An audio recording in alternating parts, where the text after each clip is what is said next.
Everybody needs to buckle up here so we can talk on the TV. Talk on the TV.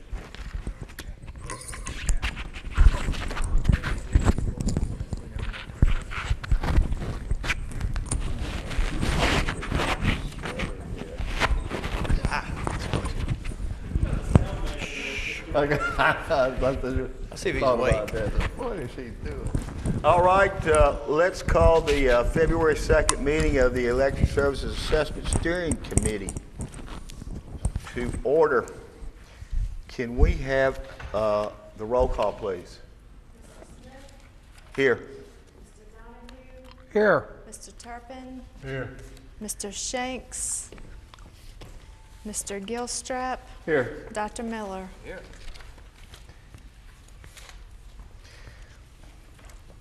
Our next order of business is to introduce from Homefront Solutions, or Hometown Connections. I have a hard time. Tim Blodgett and Steve Vandermeer, who've been with us earlier, and they have bringing us today a report of their findings when they analyzed the key operational areas of Danville Power and Light in the last 2 months. We appreciate it being with us today. There are about 13 areas that they're going to discuss with us, and they're going to begin their report now. Tim?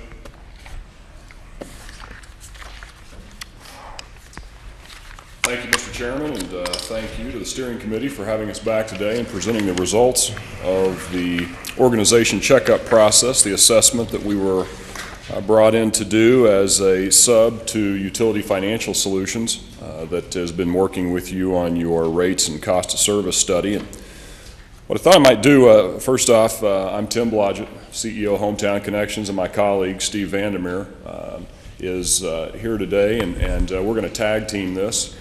But we want to keep this informal. We're going to, of course, go through the results of the presentation, of which you have a printout of. But we're going to start off with talking about, again, framing who Hometown is, just to give you an idea of our expertise and background, and which I think will help in this, from the standpoint of being able to recognize some of the recommendations that we give, some of the comparisons, some of the best practices we mentioned.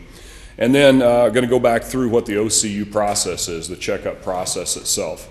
We had provided this to you, that portion of it, last time we were here. But at the same time, it's good to frame it again before we get into the results. And then the majority of the time we would like to spend in the latter part of the presentation and going through Danville results and what we came up with from that side.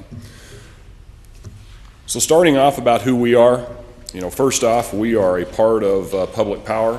When you think about that, we're a subsidiary of the American Public Power Association, which is the national trade association for the 2,000 government-owned utilities across the U.S. Our knowledge base comes from various resources from the standpoint of working with over 800 utilities, also working with many joint action agency state associations. And then we're also teamed up with 14 areas with what we classify as industry experts that gives us a broad-based understanding in the various areas that we work in from that side. Oop, that thing just took off. Sorry about that. So with that said, just to frame a little bit of who we are and then to back up and talk a little bit about the process.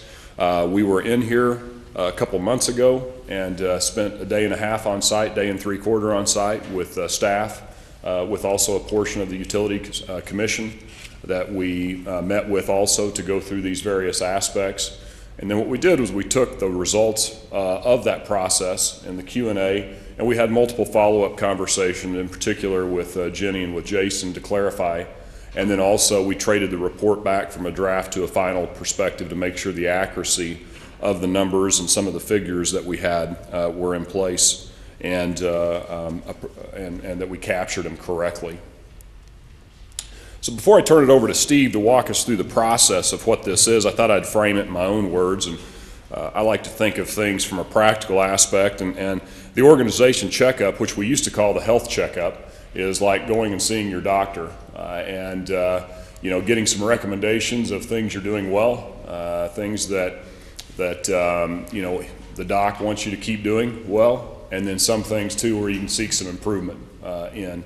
And what you're going to hear Steve talk about through the process too is reasons for doing that, what we found through experience with others. We've performed over 50 of these now for various utilities across the country of all sizes. But one thing I would frame up front, there are no two utilities alike out there from an operational aspect, from a customer base aspect, from a regulatory aspect in many cases. So keep that in mind as we go throughout this process. And the other thing I would point out, which I'm sure Steve will reiterate, and that is, although we assign a star rating to these various areas, what's more important not necessarily is the ranking of the stars and the rating of the stars, but more what's in the recommendations area that we point out as strengths and what we call areas for improvement, opportunities for improvement. So before I turn it over to him, and then also what we want to do is when we get into the results side of things, we're going to go through section by section.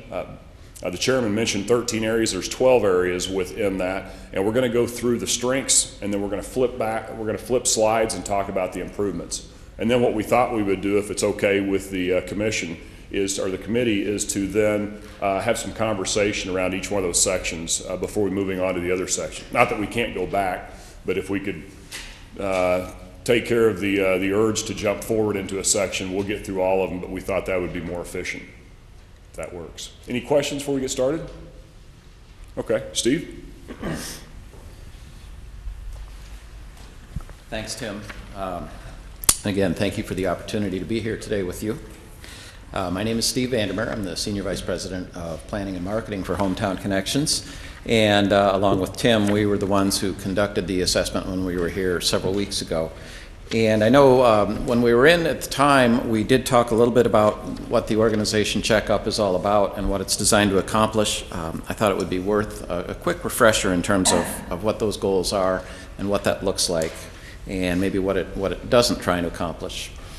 Our view when we do this is to really come in and take a broad perspective of the organization, reaching across all areas of the operation, whether they reside in the utility fund or in the general fund side of the operations. We are not coming in to audit any particular operation. We are not experts on power supply or finance or engineering or design. We are, with Hometown Connections, simply have had the benefit of working with dozens and dozens of utilities around the country. And I should add, Tim and I both joined Hometown in 1998. We've been with them ever since, and I've had the opportunity to see a lot of different utilities in operation. And one of the things that we saw as we looked at utility performance was a lot of the linkages that need to occur between the different activities within a utility. So our approach is very much to take a holistic look at, this thing is moving forward on its own, isn't it? Yep. Is to look at very holistically at the organization. Clearly it's got to be built around the customer. And you know, we're in business because of the customer and trying to provide them, you know, a quality, reliable, low-cost service. But the utility isn't alone in doing that. And so to the degree we can, we want to take that holistic approach that not only looks at utility operations, but if there are general fund operations in support of it, and in Danville that's certainly the case. And in many cases there may be a significant impact that joint action agencies or state associations have as well. So our goal is not to drill deep in anything as much as it's to understand the business processes that connect all of the different activities between one department and the other within the utility itself. We see a lot of different reasons for doing this. Certainly competitive challenges have driven some to take a harder look at themselves. The need for strategy and strategic thinking. It's often done at the beginning of a change in management or a significant change in board composition too. We frequently come in when there's been a new general manager in place who's trying to get an understanding of how the different pieces of their organization fit together. We're finding it in many cases where there's limited resources in place and they're simply trying to prioritize what those might look like. And really, for a lot of folks, it's simply learning from best practices from others. And that's one of the things that we do try and bring in this process, and I hope that you saw as you read through the report, is that we try to identify where we can practices we've seen in other utilities that would seem to have some application in the particular organization that we're working with at any given time. Certainly, as Tim noted at the outset, we do recognize that every utility is unique, and simply because we've seen a practice that we're excited about and other utilities are excited about doesn't necessarily mean it applies in Danville or whatever utility we're working with, as much as we want to bring that to the utility's attention and have them understand better how others are doing that. We're seeing a lot of expectations from utilities right now that are based on some of the tremendous changes that are going on in our industry. And I think it's fair to say, especially someone like Danville, which is one of the nation's oldest utilities out there, probably the first 100 years or more of Danville Utilities' existence were pretty much the same. I mean, you had a local power plant, you sent out a bill, you sent someone out to read a meter that spun on the side of their house, and you sent them a bill or a postcard in the mail to pay for it. And what we're seeing, and I think we all agree, that we are in a period of tremendous change that's affecting the electric utility industry. And it's coming from a lot of fronts. It's coming from pressures within the industry. It's still flipping forward on me. Whew. Okay, I'm going to set this over here. So if it moves forward, it's not my fault. One of the clear ones that we're seeing is changing customer demographics, and a lot of that reflects the movement of people in and out of cities. We were just last week in Holland, Michigan, which, especially with a name like Vandermeer, I felt very at home there. The interesting thing about Holland, Michigan, though, is while it was overwhelmingly Dutch when I was growing up in Michigan, I learned when I was out there that Holland is now 30% Hispanic population, and a significant portion of Laotian people as well. So there are changes in our communities, changes in the demographics of the people who are living there. The aging senior population presents its own issues. Obviously, English as a second language presents challenges for a utility trying to provide good customer service.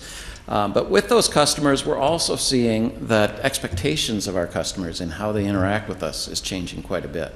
And that's really coming from outside the utility, and is driven largely by the incredibly rapid changes in technology and the way that we can interact with people now. We have expectations now that we should be able to find out whatever we want about our utility, or we can pay a bill for our utility, check our balance, we can check our usage simply by going online or looking at our smartphone. And those obviously have come from some of the other industries that were more leading edge in providing those changes. But clearly they're with us now too. And I think those expectations that we all have come to have when we purchase something on Amazon, we're beginning to say, why can't we do that with my utility too? Why is it so hard to do business with my utility when Amazon gives me everything I need at the click of a few buttons? The changing demographics of our workforce is an incredibly significant one in the utility industry in particular. We all understand the aging of the baby boom population, but there have been studies done by the Bureau of Labor Statistics that show when you break out our labor force by industry, the industry that they've titled utility industry, which includes gas, electric, water, is easily the oldest industry that we have out there right now, ahead of forestry and well ahead of many of the other industries that have a much younger demographic moving through them. The data is a little old now, but the last time the Bureau of Labor Statistics did this study was about 4 years ago, and 60% of the utility industry are considered baby boomers in terms of being, I think, 54 or older at the time. So it's an aging population, and as a result, we're seeing a tremendous amount of turnover in the utility workforce right now. With that, we're seeing the loss of a tremendous amount of intellectual capital. And that's something that every utility is grappling with, some more so than others. But it's something that you ignore that at your own peril, simply because if those people are out the door, and you haven't made some effort at knowledge transfer and cross-training to make sure that those persons' skills are not lost forever, you threaten the reliability of the utility itself. Many times, those people were the ones who were keeping the utility running, and losing them can be a huge strike against them. We talked about the technology changes that include both the electric and telecom industries, and those have caused a lot of change. And then lastly, we see this as a yardstick to assess areas for improvement. We see this used in a lot of different ways, and you know, we've, as I noted, a lot of managers will use it when they're first coming on board. But probably one of the more common ways we'll see the organizational assessment or organization checkup moving on is as a beginning point for strategic planning. And while we don't refer to this as a SWOT analysis, there's a lot of SWOT analysis language in what we use in terms of understanding better the strengths and weaknesses that are going on within a utility, and as well as the opportunities and threats. So for many utilities, this is a starting point for a strategic planning process, and I know you are evaluating where you hope to go with the utility in terms of its future. And what that future looks like, and we would hope that something like this organization checkup could be the basis for building on that into a more formal strategic plan as well. So that went forward on its own, didn't it? It did. Yeah.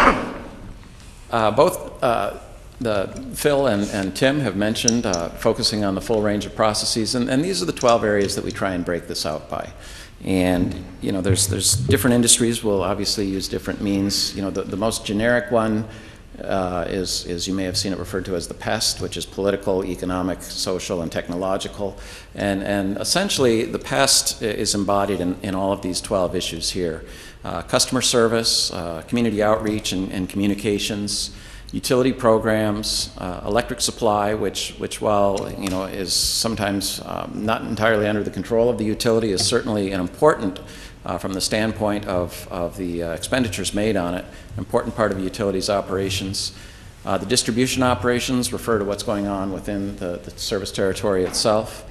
Employee safety, which you know, certainly could fit under distribution operations, but I think as we talked with most utilities, and Danville was no exception, safety is such an important topic for all of these folks that we've tended to make it its own category and spend quite a bit more time on it. And you know, happy to jump to the punchline that employee safety was clearly one of the highest performing issues we saw when we were in Danville, and something that I hope staff is very proud of.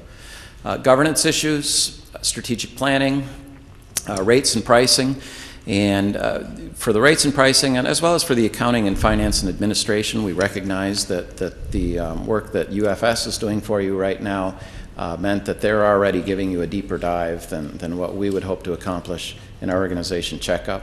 Nonetheless, we have addressed it to a limited degree, but certainly I would look to any of the information coming out of Utility Financial Solutions for more information on those areas in particular, but certainly is not going to prevent us from weighing in here as well. And then technology, of course, which can impact virtually any area of the utility and city's operations, and then human resources and employee development. So what I want to do, Tim and I are going to hand this off back and forth to each other, and we're trying to hit on a pretty high level here. I know the final report was just finalized recently, and I don't know to what degree you had an opportunity to go through it in detail, but we didn't want to go through this in excruciating detail as much as we wanted to hit some of the high points here, and but perhaps more than anything is simply respond to questions that you may have or clarifications that you'd like to see. Tim mentioned the star rating, and this is how we've rated on a 4-star system for our different areas. And this, we didn't used to do a star rating, and for some people they don't like the star rating, and if you don't like the star rating, I would certainly ignore it. And frankly, from our standpoint, what's far more important than the stars you get is the narrative that is in the report itself, and you know, some of the information on what we've seen elsewhere, and recommendations that are included in that. But as you can see, we've got mostly 3 1-star, 1 4, and 1 2-star rating. And I know when we came in, there was, or then there continues to be, I'm sorry, go ahead. Yeah. Can I ask a question on Certainly. the basis for the star ratings, please? Yeah. Is that okay, Mr. Go Chairman? ahead, please. Obviously, this is a relative ranking. Absolutely. And could you tell us what your database is that you used for the relative ranking? It's the other utilities that we've done an organization checkup for. So we've done about 50 of these, but we certainly need to, we can't group all 50 together, in part because it would be unfair to measure a very large one against a very small one. So in your case, it would be Why is that? capabilities of the large utilities in terms of access to resources and staffing. For instance, it's very unusual to find in a small utility having, for instance, a key accounts program, something like that. And so it would be unfair to ding a small utility for not, having someone devoted to key accounts, whereas in a utility your size, that would be an expectation that there would be someone like that there. It also applies to some degree to technology. I mean, things like an AMI, automated metering infrastructure system, can be a substantial investment. I mean, it can be, millions potentially, and even the smallest system can expect to pay several $100,000. So there's some scaling issues that make it hard for a small utility to be able to do all the things that a large utility can. Now, it sounds like you've restricted the analysis to just public power. Yes, and we'll And, obviously, we're surrounded by utilities that are for-profit. And we're being compared to utilities that are for-profit. So can you explain to me how these summary results would compare to for-profit utilities and their operations? Well, if your desire would be to compare that, I think probably one of the steps you might want to do is engage in a level of customer satisfaction survey with your own and customers in neighboring utility spaces. You realize that's a significant issue here. I do, and I So also I'm realize... just wondering why that wasn't built into the assessment. I'm sorry, why what? I'm wondering why some relative comparison wasn't built into the assessment with private power. Well, I think the easiest answer is we've never been invited in to do an assessment in any of their utilities. So, I mean, frankly, I'd love to go in. So you really don't have access to a database? We have no such access to a database. This is all created by the work we've done. I think Tim noted we've done about 50 And since you of work these. for APPA, that probably would have been very difficult to get access anyway. It would be, and maybe a little bit of background. There are three types of utilities in the electric industry. The investor owns, the cooperatives, or the REAs, and the public Right. power. Each one of them has their own trade association, and in our case, APPA is the trade association for public power. In some parts of the world, those three types of utilities can be quite competitive with each other, if not actually a little, combative.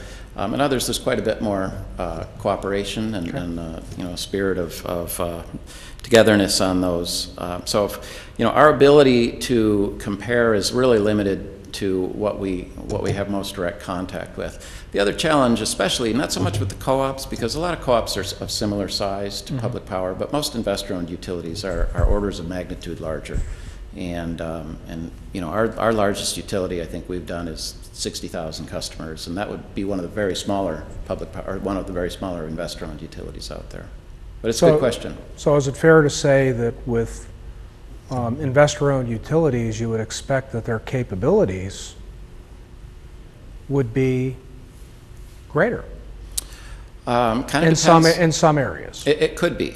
Of course, an investor-owned utility has to work through a public service commission that is, less in tune with that particular investor-owned utility. It tends to be a little more antagonistic relationship than it would be between a local governing board and the utility that operates under it. I'll just say by example, when I was working for Fort Collins Light and Power back in the 90s, we and the investor-owned utility in Colorado, now Xcel Energy, at the time was Public Service of Colorado, were both attempting to be the first in the state to offer wind power. And they had many, many more hoops to jump through. So they had much more in the way of capabilities, a lot more capital at their disposal, but had a less willing player in their governing board, having to work through the Public Service Commission versus our city council, which was, every bit as on board as the utility was in terms of bringing wind power to our customers. Thank you, sir. You bet. Appreciate it. Yep. Yeah. I'm not a fan of the star rating. I should move on from this slide then, huh? I get why 4 stars instead of 5? And is that representative of 25 percentile per star? Probably 'cause in not. that case, we scored 75 on most of them. Yeah, I don't want to put too much emphasis on the star rating, and again, this was not something we used to do until a couple utilities that we had done these for said, well, I want a quick way to look at things, and we said, well, we can do a star rating. We picked 4. It was quite arbitrary, to get back to your question, it is subjective, really, in terms of Tim and I coming back from a utility and saying, okay, so compared to the other utilities, where are these guys? And if they're excellent, we give them 4 stars. If they're, kind of in the wheelhouse there of other utilities, it's 3. And then if it's like, we've got some concerns in this space. To me, it's there's 2. just a lot of difference between 75 percentile and 100 percentile. Yeah, I would not necessarily, and that's a great point, because even where you see under safety, with 4 stars, there are certainly many recommendations in safety as well. It's not like the safety section was completely devoid of any recommendations. There were several in there. As much as we were recognizing the degree to which safety is a part of the culture in this organization, and how it has been supported through its training and its management of the program. And it goes beyond simply the results, but to more the institution of a culture of safety. Okay, thank you. Yeah, thanks. I'm going to get this star slide out of here because it's getting me in trouble. Good idea. Want to go through these one at a time, and certainly welcome questions during each of these. And if we get down the road and you say, oh, I had a question on customer service and we're beyond it, we can certainly pick that up again at the end as well here. For us, customer service refers not only to the customer service and billing function, but refers to the larger issues of customer satisfaction as well. When we talked to the staff here, and we were impressed with the attitude that existed toward that. We were impressed with the fact that they do a customer satisfaction survey. That's not something a lot of utilities do, but Danville does, and the results have been good in terms of the feedback they get. We are big fans of a well-done customer satisfaction survey. We're not entirely fans of a Survey Monkey or something like that that lacks some of the statistical rigor, but we do believe there's great value in a utility understanding better its customer needs and understanding better how well they're responding to those needs. And Danville has done that with past customer satisfaction surveys, and we certainly, as part of our report, would encourage them to continue doing those on a regular basis. Other strengths on the customer service side, yes? Your customer service satisfaction survey was based upon the City of Danville's utility survey? Yeah, we did not want to conduct one as part of this. And was that all utilities or just electric? Just electric. Just electric? Our most recent one was done April of last year. Okay. Thank you. Also, stood out for us was Danville's attempted to make it as easy as possible for different payment options. There's virtually any way you can pay a bill today is being done so in Danville. I have a couple exceptions to that I'll touch on in a moment when we look at the areas for improvement. And then one of the factors that we track, and actually is tracked at the national level by our parent company, APPA, is uncollectibles or bad debt. And Danville not only does a good job of tracking that, a lot of folks don't track their bad debt, but their bad debt is relatively low. We've certainly seen some that are higher, and we appreciated the fact that was something that Danville did follow and did do a good job of keeping that at a manageable level. I'm going to skip ahead to the customer service areas for improvement, and these are first one was interesting, just that this was one of the longer bills we've come across, and it regularly goes 3 pages and sometimes can stretch to 4. And there's nothing wrong with a lot of information, but I think the first question that we had is, do you need all that information on there? Are you overwhelming your customers with more information than they care to read or need to read? And would it tend to be a more effective piece for them if it actually were simplified? So typically we'll see a typical utility bill will be a pre-printed page 2 and then a front page that is printed with billing information and comments section and the last 13 months of usage. That would be sort of an ideal bill that we've seen. It keeps it relatively simple. So we were a little surprised at the bill length, and we also noted that once you move into a second page, there can be postage implications too that can really increase your costs for billing there as well. Many utilities are, depending on what all is included in a bill, that second page will move them up to the next ounce of postage and have a pretty significant impact on them. Also on the bill payment side, while this wasn't so much an area for improvement, but it was a little bit unusual for us that the bill print and mail shop and remittance process is still done in-house. There's lots of utilities that continue to do that in-house, but the trend has been to look competitively and outsource that. Yeah. Can I ask something on the customer service area? Certainly. And I didn't recall reading this in the report. Do other public power entities have electronic only? Electronic only? No. No, everyone's still got a paper bill option. Really? Yeah. I mean, can you opt out and Yes. just go to electronic? Yeah. And I believe you can opt out here as well from getting your paper bill. I've opted out. Yep. Thank you. And you know, part of that reflects, part of it is a cultural thing, frankly. You'll go into any utility and they will tell you, they can tell you the name of their 20 customers who come and pay every month, and it's the highlight of their month is to come in and pay their bill. You know, they're often the elderly, and they enjoy the interaction, and all the key account reps, or excuse me, all the customer service managers know them by first name, and that will kind of be around a while. But as you know, and I think as you're probably hinting at there, it's an expensive way to pay a bill. You know, coming in and paying in person from the standpoint of the impact on utility resources and maintaining a building is an expensive means of paying a bill. Extra one on there. So anyway, that second bullet under customer service, you know, our recommendation isn't so much stop doing it in-house as much as do a assessment of the cost of outsourcing that and whether you can compete with your in-house capabilities. And it's something we think every utility should do, even those that are doing it outsourced now. You know, it's something that you should be thinking about in terms of a way to control costs, is whether someone outside the utility can do that for cheaper and the same level of quality for you. But then there's nobody to talk to when you got a problem. Yes. Then your customer satisfaction goes down. Actually, this would be using like the Capital One model or credit card model, where all of their billing is processed and outsourced. Customer service is still kept by Capital One. You want to weigh in on that? Well, yeah, I'd like to make a distinction. We're not saying the True. evaluation of outsourcing customer service from the front line. It's more just the bill print, remittance processing side of it. Yeah, there's a company out called Mail America that does this up in Lynchburg, and they're very good at it and do it for lots of people.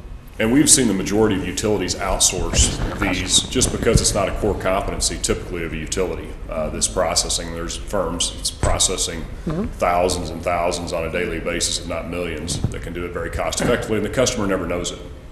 But it's just the back office operation, Right. not the customer service operation. Not call center, not eliminating coming in, asking questions on the bill, not any way the customer would interact. Not sending it off to a call center to have a call center take care of it. Right, Yeah, just the back office stuff. right, correct. Just wanted to draw that distinction. Yeah. Thank you. The last one is just gets at what we see as a pretty strong trend now in public power, and that's the credit card convenience fee. The public power industry is one of the last to still hang on to this, charging some type of convenience fee, $3, $5, $8 per credit card transaction. Any utility we've been in that charges that, their market penetration rate for credit card payments tends to be pretty low, 5% or less, and I think that's similar to what we found here. I don't remember if we ever came up with a percentage of people that pay by credit card or not here. Do you recall if there was a number there? I don't have it off the top of my head, but I didn't mean to put you on the spot. But the point being, It's very low. yeah, and it will be low as long as that convenience fee exists. And the point we're trying to make is But you have that listed under as a strength? no, that's That an to be area a for weakness. improvement. Yeah, we think that's a weakness. We would like to see all utilities get rid of the credit card convenience fee. It's charged because it's clearly measurable. You know, $4.75 we're getting charged, so we're passing it on to the customer. We know exactly what our cost is, so we pass it on. But the reality is, we don't do that same calculation when we think about, how much it costs to maintain our billing office here, and all the customer service reps we have, and the lobby, and the heating area, and the replacing furniture every few years, and the phone lines. Those also incur costs as well, and as I noted a few moments ago, are probably your most expensive form of payment.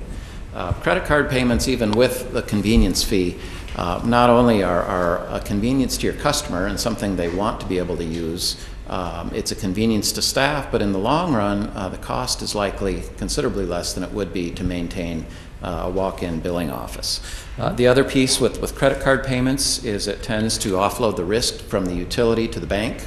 That once it's put on a credit card, chances are better that the utility will get paid and that the bank then is on the hook for it. So we're a big fan of getting rid of the credit card convenience fee, and that's reflected in the biannual survey that APPA does of its members as well. That number of those that do not charge the credit card fee are at 60% now. So nearly 2/3 of the customers out there or the utilities out there are no longer charging a credit card fee, and we'd just as soon see it go away anywhere that it is. That was an add-on, I take it, because it's not on our copy. Oh, I did. I'm sorry. That was one of two. And I'll just point out the other one under technology was cybersecurity. We had some drive time coming up here, and you know what happens when you have time on your hands. I get the other thing with a credit card is you would think that it would drive down our cost of late notice processing and shutoffs, which is expensive. Yes, absolutely. We think it's a win-win to have people move to credit cards and to get rid of but the only way you're going to do that is to get rid of that convenience fee. The commission has had this discussion before. Okay. Recently. Good. So. I'd like to ask you a question and show my total ignorance of this issue. Is there a difference between using a bank electronic transfer system and a credit card? Yes. What was the first term? Bank draft, there is a difference between a bank draft and a credit card. Oh, okay. So the bank transfer, the checking account transfer, does that have a cost attached to it? No. It's a very low cost of collecting. Are we currently utilizing that? Yes. Are we promoting that? Yes. Okay. I have not been touched by that promotion. Can I jump on that and then we'll get to your question?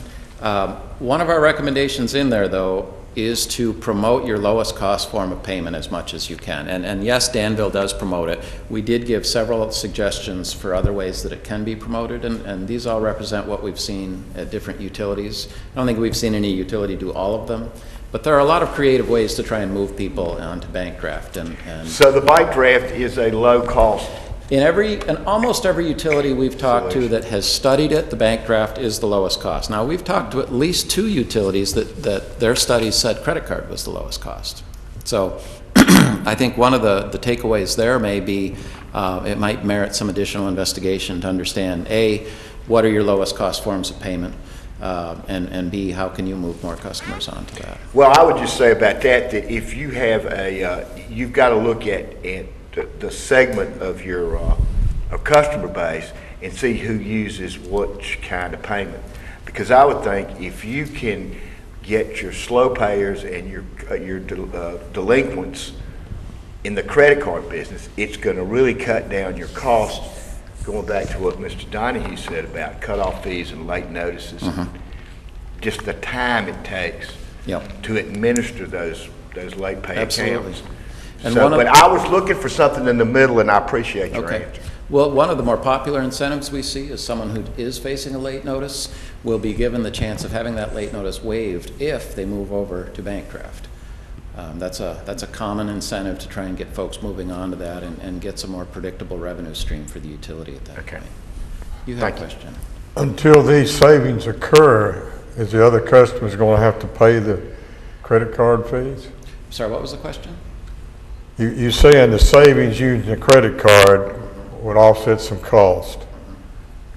But until that happens, those that use the credit cards, somebody's got to pay that fee. The city's got to pay that fee. that's going to have to be burdened by the other customers. Is that Well, correct? Yes and no. I mean, I'm saying you certainly could consider absorbing that convenience fee, but I think the flip side of that is that your costs of processing that payment should be less than some of the other forms of payment, particularly if that payment is a fairly delinquent one that requires a great deal of follow-up. Because typically the amount of effort we put into getting delinquent payees to pay is considerably higher than someone who's paying the bill regularly. Steve, Well, talk in the microphone. Oh, I'm sorry. Sorry. I wouldn't think that those that are delinquent in paying, using a credit card is going to help that much. It may not. Yeah, and I think that's where your customer service staff probably, in terms of analyzing the forms of payment available to them, in some cases the credit card may be the only option they have, and it may not be a good option for them. I mean, if they're not in a strong place financially, it might be something where they're simply putting a charge on something they're paying 18% interest on. We've been talking about late notices, and I don't want to, that first bullet there that says 3 to 4 page bill, you also send out 2 late notices for late payments. And that's something we'd certainly encourage you to discontinue, if not go down to 1, get rid of them entirely. Most of the utilities that send out late notices and have stopped have not found that the collections rates have suffered as a result of that. And in the meantime, late notices are very expensive to process. It's additional postage and it's additional staff time. And particularly one of those late notices is going out right about the same time as their next month's bill is going out. So there's certainly opportunities to use the bill itself to inform people of the status of their previous month's bill. But we see a lot of utilities getting away from the whole late notice concept, as well as the door hangers. They're nice gestures to make, but their impact in terms of getting increasing numbers of people to pay is pretty limited, and the expense on the utility can be pretty significant, the more labor intensive it is. Well, I agree with what you said, but I think we put that in because we had certain citizens who came before council and utilities about that on behalf of other citizens to make that they were unfairly treated and didn't get their notices or whatever. So we ended up giving them every opportunity to pay that bill and extended the time to pay that bill. Nice. So that's why it was put in. Yeah. Well, I think Response the to sentiment was citizen certainly a good one. concerns.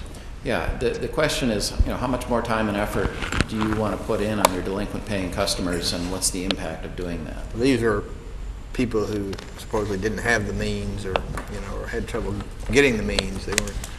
They weren't maliciously delinquent. They just couldn't get the money, and there were a lot of advocates on their behalf. In which case, I'm not sure, how an additional late notice would have any impact on that. I'm just telling you the background. Yeah. Well, and certainly you're not unique in your situation here. And I think that's one of the reasons that we're finding utilities that do look at the value of these late notices as finding that sending them or not sending them doesn't significantly change the rate of payment. Bottom line is get rid of the fee. Well, certainly, not get rid of the fee. I think having a delinquent fee is important. Get rid of He's referring to the convenience fee. Oh, on the credit card? I'm talking about the 3 areas of improvements. Yeah. I'm assuming we're still on credit card convenience fee. We want to eliminate that fee. That would be our recommendation. That was your recommendation? Yeah, that's our recommendation. But certainly I would, if there's not consensus on that, I think it's certainly worth staff investigating that more and understanding what the trade-offs would be. Okay. In terms of a simpler bill, have you provided examples to the staff? We haven't, but we certainly could, and that's a great point because we've got a lot of bill examples out there. It'd be nice to see a proven Yes. product that's simpler, and because I hear, it's very interesting, you'll hear people who live in the county who are not on Danville Utilities and people who are in the county who are on Danville Utilities. You'll have a discussion with them about their utilities bill. Then they'll talk to you about your bill. And it's apples, oranges, and bananas. That's the conversation. So it's very difficult for people to be able to make good, simple comparisons. And a lot of it has to do with the fact that we have a one-stop shop here. Yes, with multiple utilities represented on that bill. Yes, including garbage. And that's a source of confusion for a lot of people who equate, their gas, water, electric, storm sewer, whatever's on there with their electric bill. Yes. Steve, can I add to that? Also, what we're seeing too with the electronic environment now is trying to simplify and provide the summary bills to the extent possible. If you want additional detail, you can definitely log on and be able to get that back up electronically, but not putting that out in the paper form to everybody. Great idea. That's another option. Okay. Other questions? Let's go back to community outreach. This is a piece that really just gets at the utilities relationship with the community and the tools that it has for maintaining that relationship. When we looked at Danville, the customer satisfaction survey was certainly an important and strong part of its community outreach, but we certainly saw opportunities for improvement in that. And a couple things that came up is opportunities to do more with the utility bill. Rather than lengthening the bill, looking at something like bill inserts or a short utility or citywide newsletter that could go in there. I think a lot of utilities, especially in public power, have a I don't know quite what term I'm looking for here, but there's a reluctance on their part to look like they're tooting their horn. And they're afraid that if they do a newsletter, especially if it looks really nice, people are going to ask how much they spent on that newsletter. Sure. When the reality is a newsletter is not a huge expense, and it's an opportunity for your customers to understand better what kind of things are going on in the utility, give them more information. And this could be citywide or utility-wide. We've seen both as far as these newsletters. But it's an opportunity to share more information with their community in terms of what's happening out there. The other customer outreach piece that we're seeing more and more of, especially for a utility your size, is having the hours within the billing office be outside of the 8 to 5 time frame. And that makes it possible for those people who are working an 8 to 5 job to conduct business. We'll see them open early, maybe every day of the week, 7:30. They might stay open one evening, late in the evening, till 8 o'clock. They might have Saturday morning hours. But I think that recognizes the fact that for many people who still do need to come in and do their transaction in person, and it typically is low income, and need that opportunity and may not be able to get away from their job, that having hours that are outside of that can be important. But the outreach in general was strong, and you've coordinated very well with the city operations, and the city's media relations are good, and I think the fact that you've got strong in terms of having a public information officer makes the city's outreach strong, and we'd love to see the utility, to the degree it can, leverage the expertise that resides in the city already. You've mentioned a couple of times the survey. Mm-hmm. Do we know the percentage return of that survey, and do we know the demographics of it?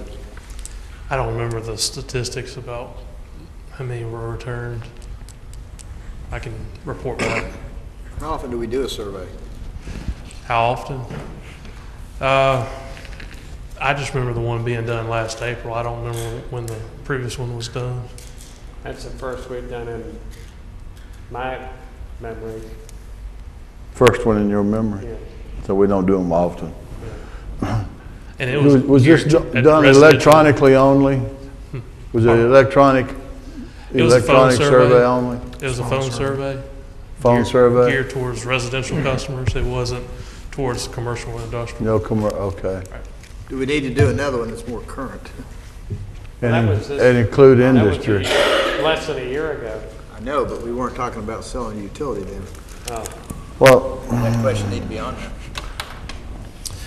We'll see. I think I would be interested in knowing just the percentage of customers surveyed and the demographics of those customers, especially as it relates to income levels. Okay. If we have that information. If not, fine. Without being familiar with the survey methodology of this one, I can speak more broadly that that surveys are increasingly hard to do, especially phone surveys where people are cutting their landlines and going to just cell phones. It's real easy to skew older on your surveys, and so if you're constructing your survey well, before you begin the survey, you'll actually have a good understanding of what the demographic footprint of your community is, so that you don't end up with overrepresentation, for instance, of senior citizens on that. So ideally, your survey should mirror fairly closely the demographics of your survey population. Right, If I agree. it's done right, yeah. And I was just wondering if they work. Yeah, and I think yours was a phone survey, wasn't it? Yes. Yeah. You know, typically to get the 95% confidence interval, they'll want for a phone survey 400 completed surveys, and if Well, I guess my concern is that we're putting a lot of, in the first two areas that we've looked at, customer service and community outreach, emphasis on the survey, which you did not do, but we did, and I don't know if we used an outside consultant or we did it in-house, or I just know that survey results can vary depending upon the caller. Sure. And I think you used AMP, didn't you? Yeah, AMP had a consultant do the survey, and I can certainly send out the list of questions tomorrow morning. I think the key here is, was it statistically representative and significant? And I think those a are lot- two mathematical analyses questions that we would probably want to make sure are understood before we use the survey to make judgments. I don't think the survey will be geared towards current date issues. It was geared towards the time it was done. Regardless, Yeah. it needs to be, it needs to be distributed appropriately, and it needs to be statistically significant. In other words, representative of the population. Can I ask a question? Was this survey done through AMP? Yes, sir. So AMP was... See, that's I would have a concern with that. Let me just hold on here. So AMP represented they were going to do the survey. You talked to the AMP people and they did it. There Well- was a consultant firm. It wasn't AMP. AMP doesn't do the Right. actual phone survey Okay. itself. There's a They consultant vouched that for works with company to come us. and did it. Did you sign a contract, or did you have No. did they tell you what they were going to do? Did they have a list of deliverables? I might be able to speak to that too, because I am somewhat familiar with the AMP survey process. My understanding is AMP asked any of its members if they would be interested in being part of a larger customer satisfaction survey, and so two things I think came out of that. One was a survey at the local level that gave you information back, and then I think they may have aggregated everybody up into a major setting. Do you know if that was the I case? don't or not? remember. Okay. And actually, I mean, that's something I could find out maybe just as Well, easily. I'm trying to get to what I think what we want to know here, the committee wants to know, is what was the scope, what was the description, what was offered to us, and what did we get back, so we can have some idea of if it fits what we think our needs are.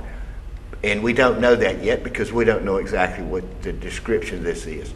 So I would ask you if you could put something together for us and send that along to us so we can look at the description of it and the results of it, so we can think about what else we might want to do. Okay? Can I add in here too, and this is part of one of our other general themes, and this gets back to Steve's point on the education information, because it's disheartening to me, quite frankly, as an outsider, that you all weren't familiar with this.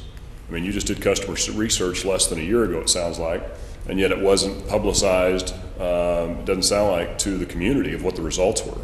And that gets into the transparency, that gets into the whole reason for doing it, is to be able to share the results and say, here's what we're hearing from our customer base. So it's one of the more general themes that we have coming out of this as a criticism, and that is getting information out, asking the customers what they think, then providing that out to the entire customer base, obviously including the governing bodies in what those results were.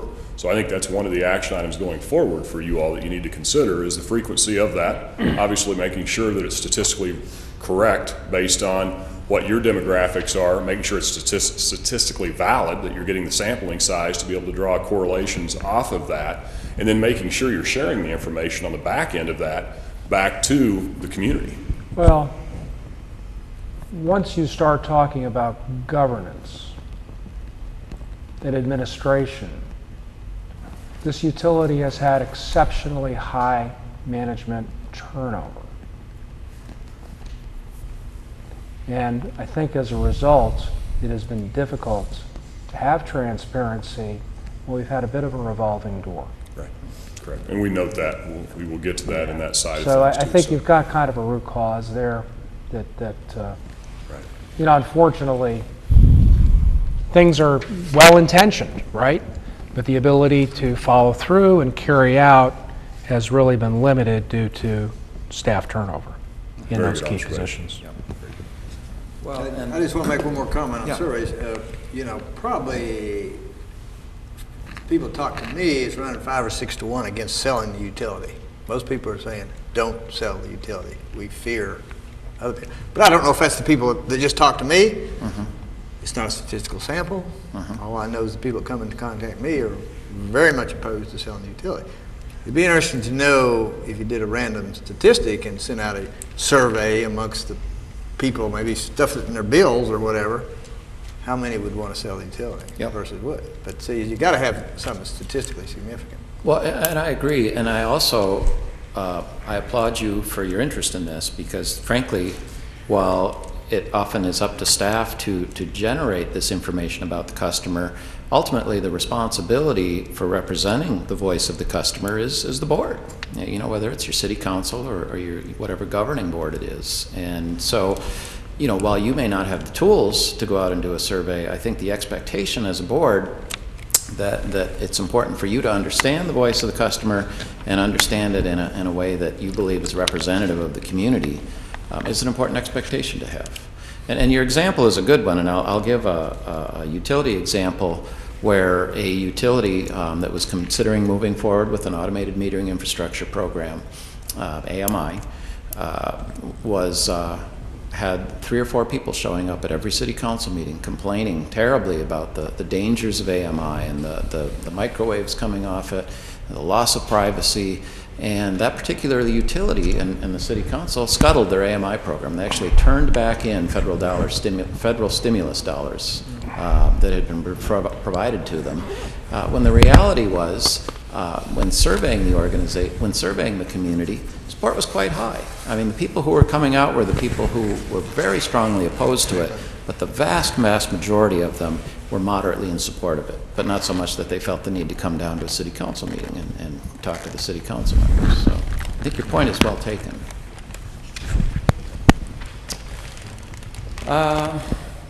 Okay, utility programs. This refers really just to the non-delivery of commodity programs that are many utilities have, and this gets back to the larger utilities tend to have these, the smaller ones don't. So when we looked at Danville, we compared it against utilities of a similar size and looked at the types of programming they offered and the range of the scope of the programs that were available. Certainly the strengths is the energy efficiency and conservation work. It shows up quite a bit in your materials. It shows up quite a bit on your website. It's supported, and it's certainly a resource to your customers if they're looking for additional information on energy efficiency or conservation. There were a lot of good information available to people. Certainly wanted to point out that was put together very well. And one of these, in terms of areas for improvement, I understand in talking to Jason that you have filled the key accounts position. Again, that's something that for a utility this size, we would expect there to be a full-time key accounts person working on that. Right. And I know that there has been some turnover in this position, and I would I would hope that the one you have, you can keep for a while, because I think it's a very important role to support your largest customers, particularly when there's strong desire for economic vitality in the community, and would certainly hope to see that person is successful in that. There's a strong economic development component here, but I think we've got, trying to remember what the issue was. What was the issue we had on economic development? The utilities role. Oh, the utilities role. I'm sorry. Thank you. I mean, we were very impressed with the economic development function in the city side, and I think probably what we wanted to call out here was a little bit of ambiguity in terms of where the city's role fits in the whole economic development scheme of things, and that it could be integrated a little more closely on that. That's interesting. Could I go back to energy efficiency? Yes. And you consider that to be a strength? We did, in terms of what we could see from the level of programming. Based on the amount of mention you saw of it in the publications and materials, Yes. the website. Yeah. I mean, we did not have in front of us the impact in terms of reduced consumption or anything like that. Do you have any numbers on how many people participated? What percent of people participated?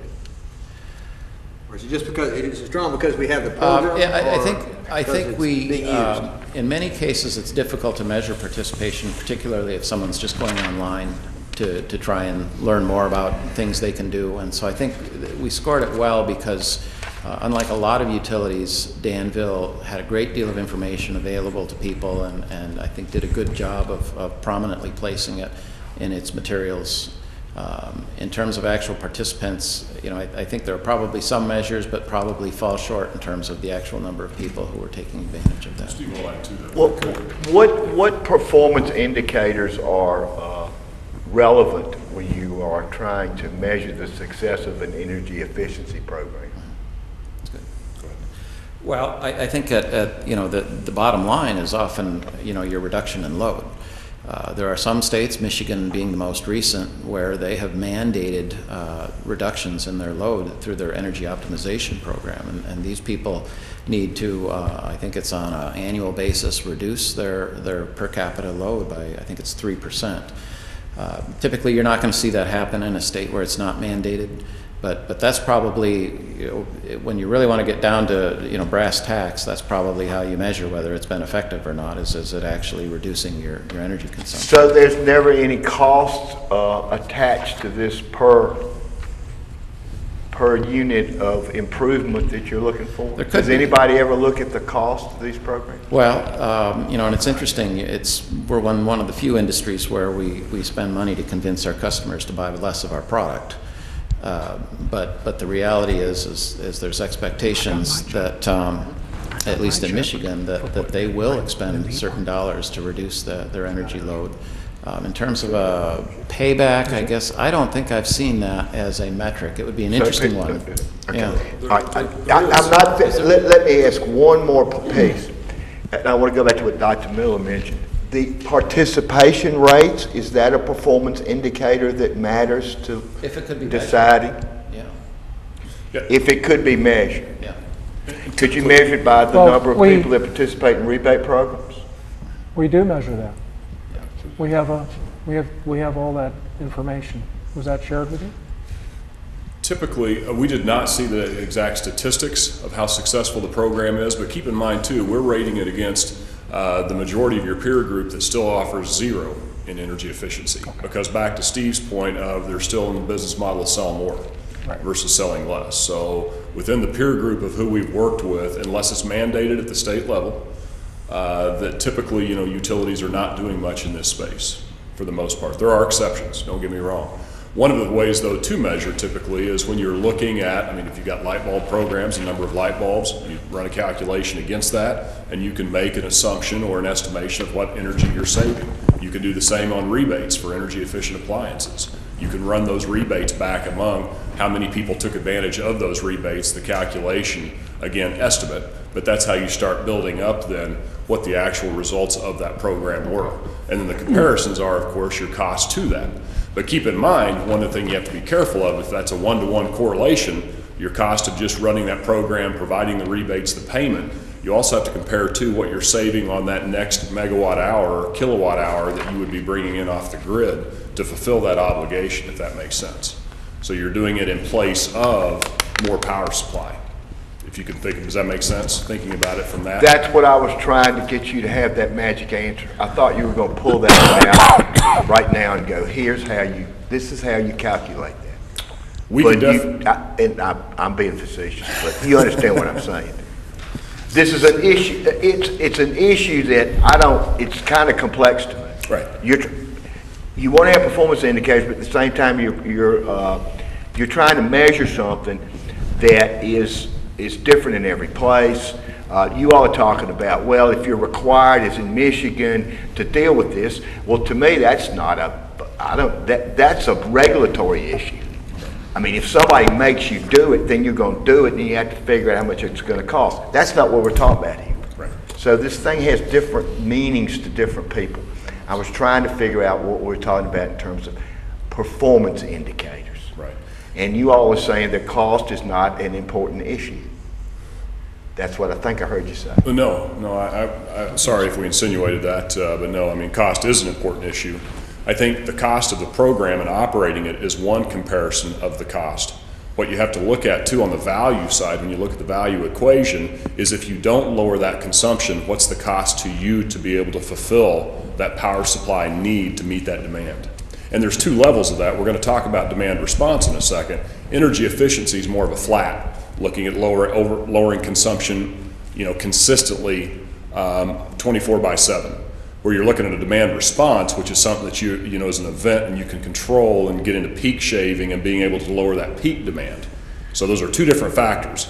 What your constant demand is going on versus what's a peak demand that you have to be able to meet. So in one case, what you're trying to do is reduce your capacity charges on the Correct. utility, and that's where we should see the return on the investment. Correct. So we should be looking at the $1 million a year that we make available, what actually gets distributed, and what that has saved us in terms of capacity that we have not had to purchase. Correct. Or should not have to purchase by extrapolating Correct. the load that those devices have saved, Correct. right?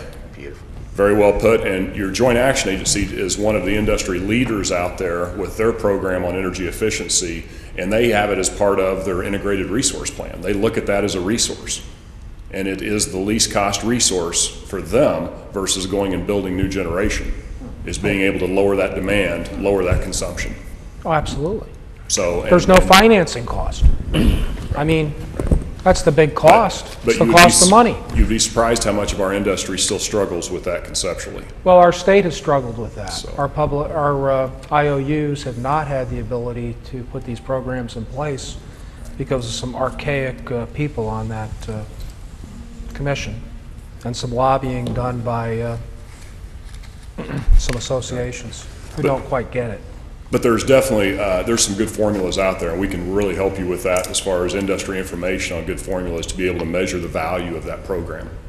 Thank you. Well, the problem we've had, and we've discussed this before, is how to measure the savings in terms of energy for these people implementing these efficiency programs. How do you get a handle on measuring that? You can use what the literature says you save. That's really not as accurate as you would want. So how do they measure the savings per customer that uses energy efficiency products? If you're looking at getting it down to where you can audit each appliance or each household, that would be very difficult from that. So most programs that I'm aware of are taking some estimation or industry standard as it relates to the overall less usage, less kWh usage from the standpoint of what that appliance is doing or that light bulb's doing, and calculating that by saying, okay, we've got 10,000 light bulbs out there now that are saving us on an individual basis this much kilowatt hours per year, and so we're going to multiply that across the 10,000, and that's going to have to be as close as we can come on estimating what that savings has been. The same on an appliance. Weatherization, if you have a weatherization program, you can make some assumptions around that, but there's still going to have to be estimates applied to, unless you're going to go out and install meters on every device and start making that calculation. The EPA provides a whole house calculator, which I used on my house to prioritize what to do so I could afford to live there. And it's amazing how well it works. What about coding the utility bill some way of these customers that is implementing these energy efficiency things? Oh. And tracking their consumption level before and after for a period of time? And with this computer age, that should be able to be done. Yeah, the challenge is did their energy pattern, though, did their number of devices and so forth, did it change during that time? You can weather normalize it pretty easy, but typically we're adding electronics into the house on a daily basis. More and more things we're plugging in, and so you'd have to somehow normalize that as well. If you could get them where they never change their pattern of energy consumption, then you could really have that as a good metric. Other than that, though, I think you'd still be comparing apples to oranges. So really, you're just going to estimate, this is what you ought to be saving if you implement this unit, but you really don't know if that's the case or not.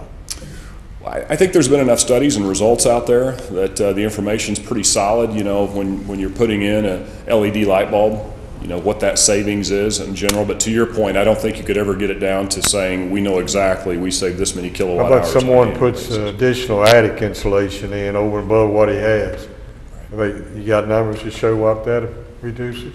Yes, yeah, they do. Yep. Well, I don't want to cut us off. It's a great conversation, but I want to keep us moving as well, just for purposes of timing. Yes, sir. So back to this economic development perspective. So an action that we could take is, as we're going through this process, we could involve our economic development director so we could understand what the recruiting and retention strategy is. Very much so. And how the utilities business can support that. Very much so, and there's also a model out there too of doing things on an aggregate level in conjunction with the other utilities. A good economic development model that's had tremendous success. If you want to go out and look at it, and we can get you more information in this space too, is the state of Georgia, where the investor owns, the co-ops, and the municipals all work hand in hand to make sure they attract business first to the state of Georgia. Then they battle over, once it's coming to the state of Georgia, who gets it. But they work in conjunction. They travel overseas together. They work with the State Department there. They're all officed in the same building. They work hand in hand to first promote Georgia first, and then bring in and then worry about, with the theory that we're all going to get a piece of the pie. And even if that business isn't located, we're still going to benefit if it's in the region, in the area. We're going to benefit economically. Is that coordinated through the Economic Development Institute?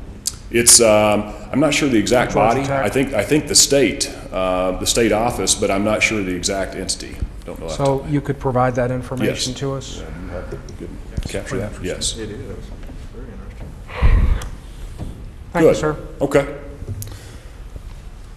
Well, I'm going to move over now and to the power supply side.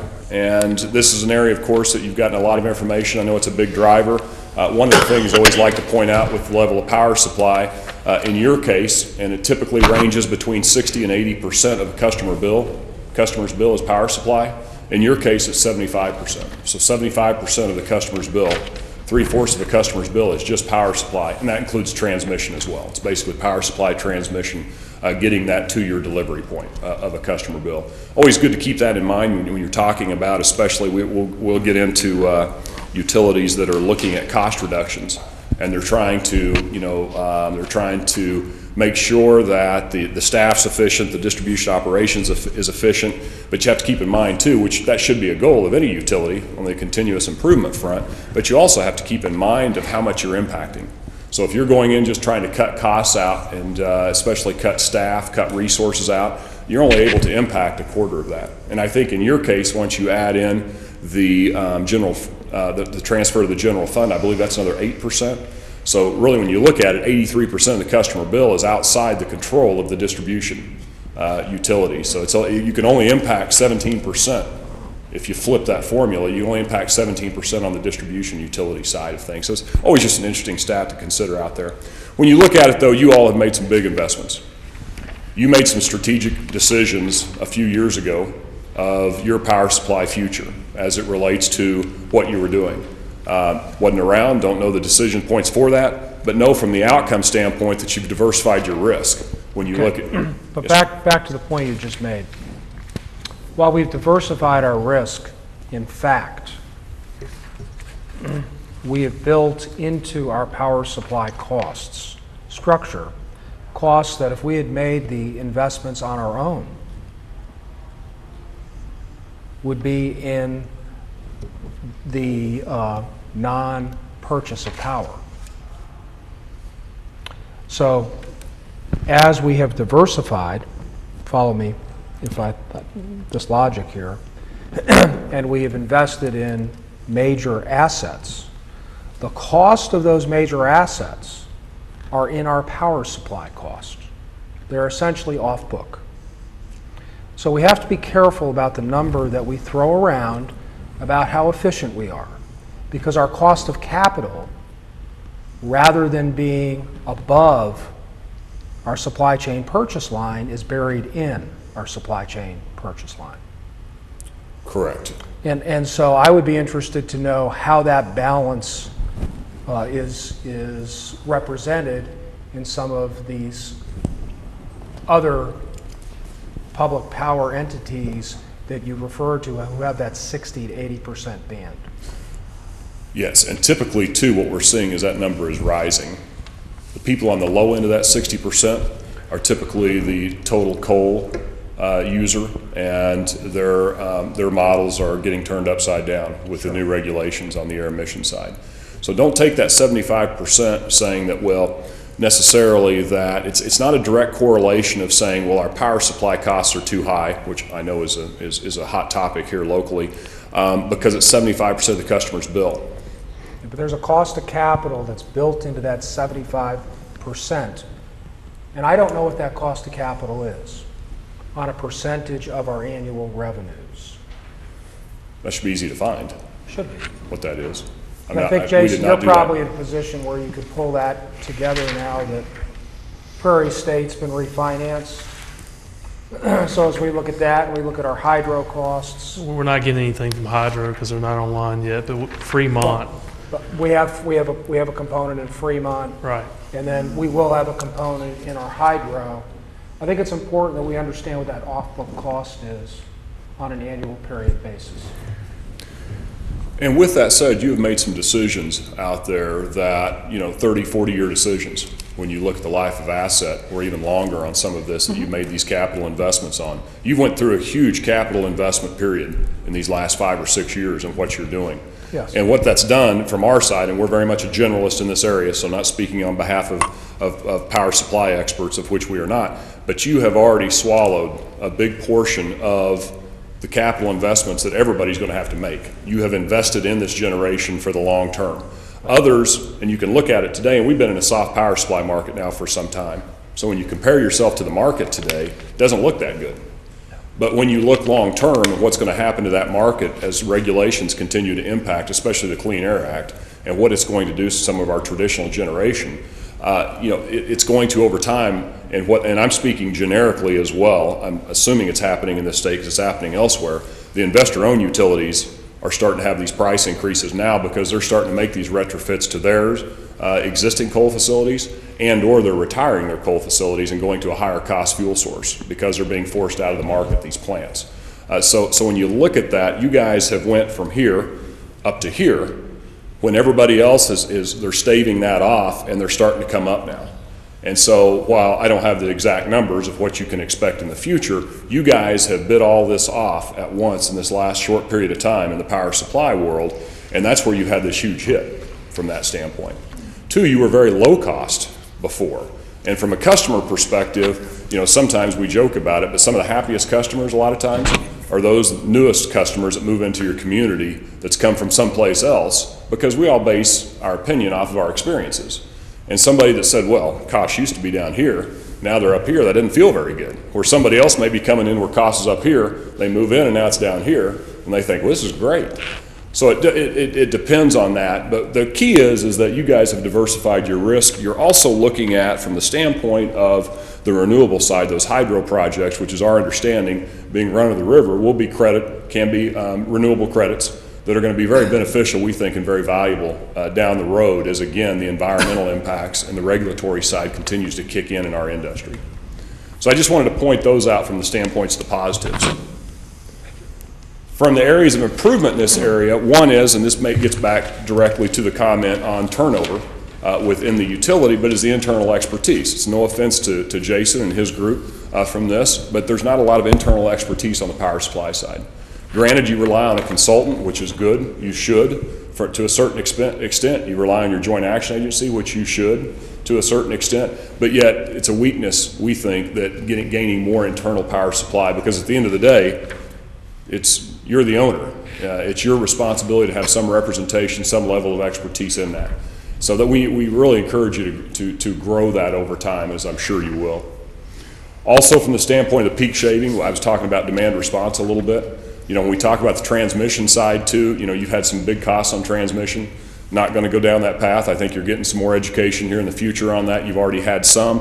But one way to avoid that transmission cost to a certain extent is behind the meter or generation here locally to some level, and it doesn't even have to be yours. It could be on the customer side, that you put them on an interruptible rate or something like that, where you're paying them to go off the grid and generate themselves during those peak periods. You may want to own generation locally as well. Don't know, but at the same time, being able to avoid some of those transmission costs, you got to do one of two things. You're either going to figure out a way to increase your power supply here locally, inside your meter, or you're going to have to figure out a way to lower the demand, or ideally for most utilities it's a combination of the two in that sense. And my understanding is you're considering and talking about peak shaving or demand response. And then the last piece just mentioned there was the transmission side, which you all have had some issues with. Don't think you're alone. I think everybody within PJM has from that standpoint, but it looks like you're looking for ways and hopefully can find ways to be able to maximize and minimize, I should say, that cost there. Just a quick question on the demand response side. Are any public power utilities actively using demand response programs with their residential customers?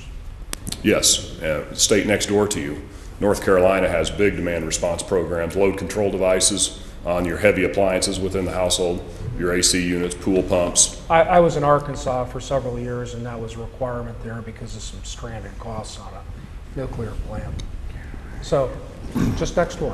Yep, and in the case of North Carolina, at least in a part of the state, it's because of the coincidental peak side, which has a huge penalty. So everything they can do to make sure that they lower that coincidental peak, it saves them lots of money.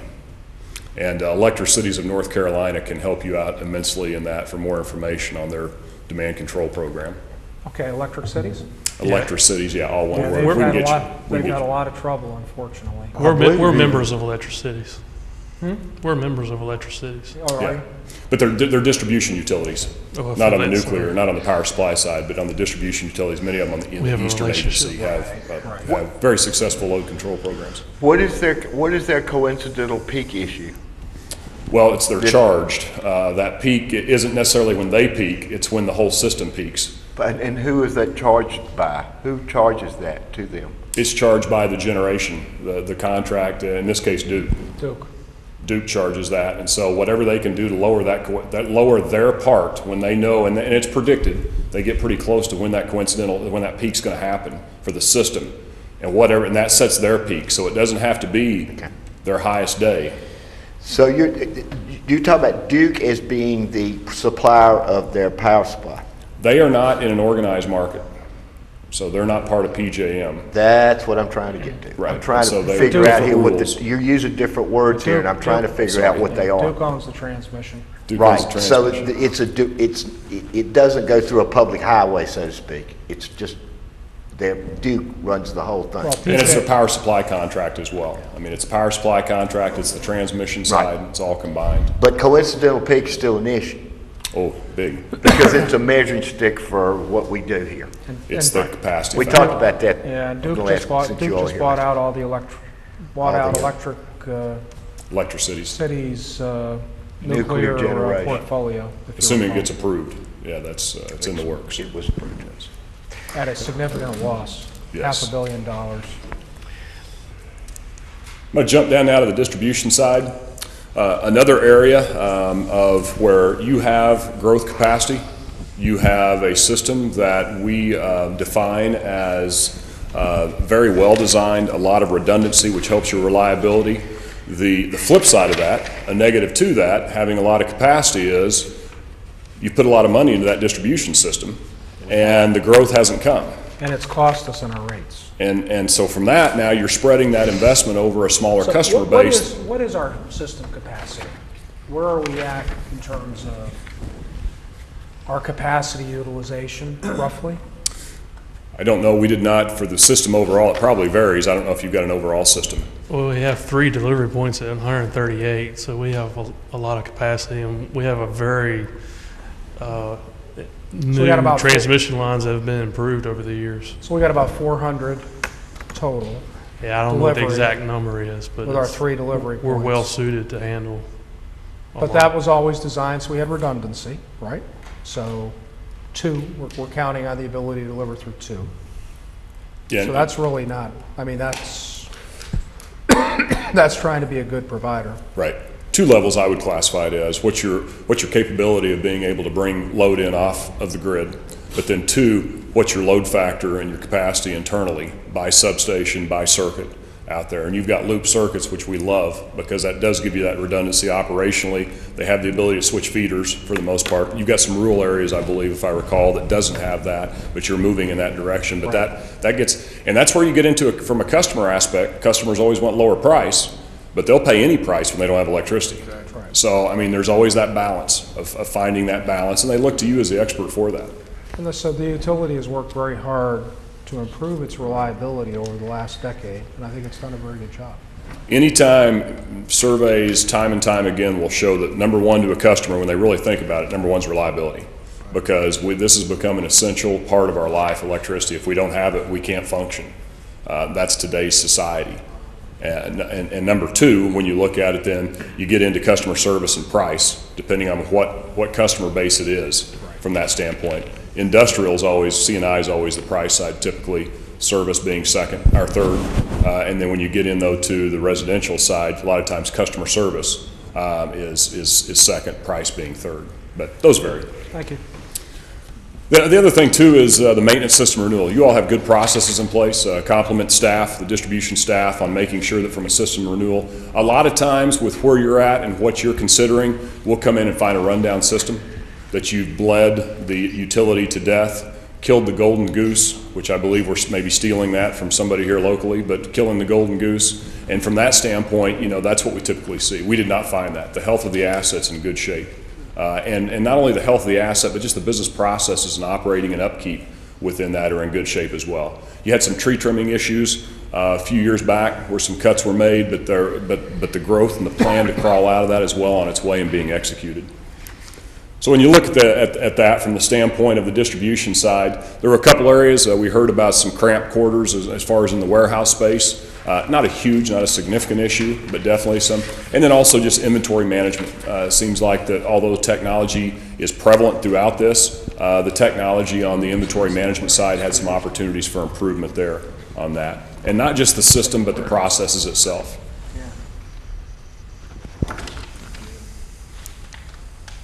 Questions there?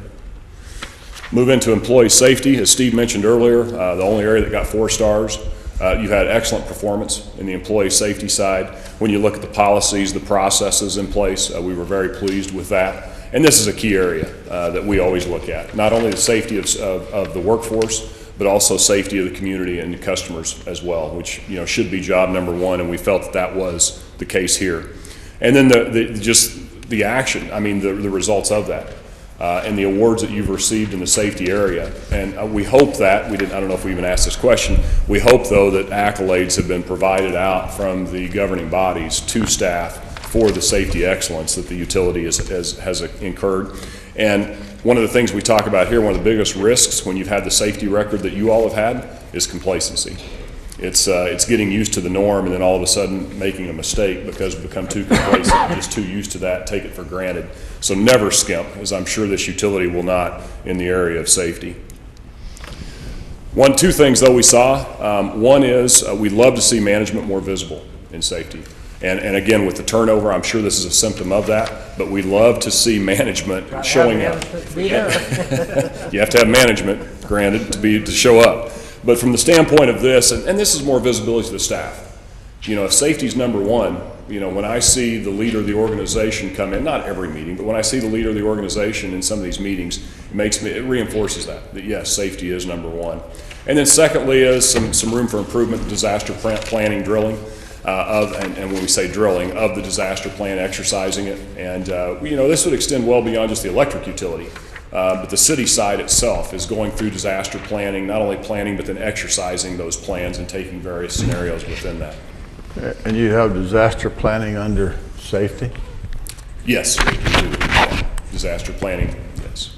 I was just curious. Okay, it looks to me like I'd be more under strategic planning, but.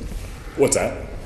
Your disaster planning, I don't know why that wouldn't be under strategic, be part of the planning process. And it could be, very well could be. It's probably just semantics on our side of where we placed it. And we went more along that those are typically coordinated by the safety managers with heavy input from the safety management side. And so we lumped that all under the safety piece of it as far as who's typically responsible and accountable for that. But yeah, we could have put it in strategic planning. When you say management's visibility at meetings, define management. Are we talking about at the supervisory level here or the department head level? No, we were talking even about the general manager level, the director level of Jason showing up to these every once in a while. Not always, but just popping in and being part of these, especially the monthly safety meetings. Not going out on every tailgate and tailboard meeting out on job site, but more so just dropping in every once in a while into these monthly meetings. And Jason readily admitted there's improvement in that area that could be made. And it's just a time commitment, but you just don't want it to get prioritized low above, safety. All right, with that, I'm going to step back and turn it back over to Steve to talk about governance and strategic planning. And we've got about 25 minutes, Steve, to get to the latter half of this. Good. I'm going to take the next two here. Just a little bit of background on governance and public power. Typically, we see two styles of governance. We see a city council as a governing board, and we see independent governing boards. And generally, the larger the utility is, the more likely it is to have an independent governing board. There's sort of an inverse relationship there as the utility size grows. When you get up around 50,000 customers, you're at about 70% of the utilities out there in public power have an independent governing board. Now, that's not to say that a large utility should have an independent governing board. Of course, you have a city council as governing board. The utility that I came from, which was Fort Collins Utilities, is about a 65, 70,000 customer utility. It has a city council governing board also. There's not a right or wrong for that as much as those are just some of the trends that we see. And I think the key for any successful governing board is that it have a clear understanding of its role and that there be a clear strategic plan or mission for the utility and that the communications be strong. And I think that can occur with any governing board. I think some of the challenges, and I think that's one of the reasons why we often see the bigger the utility tending toward independent boards is city councils of large cities tend to have an awful lot on their plate.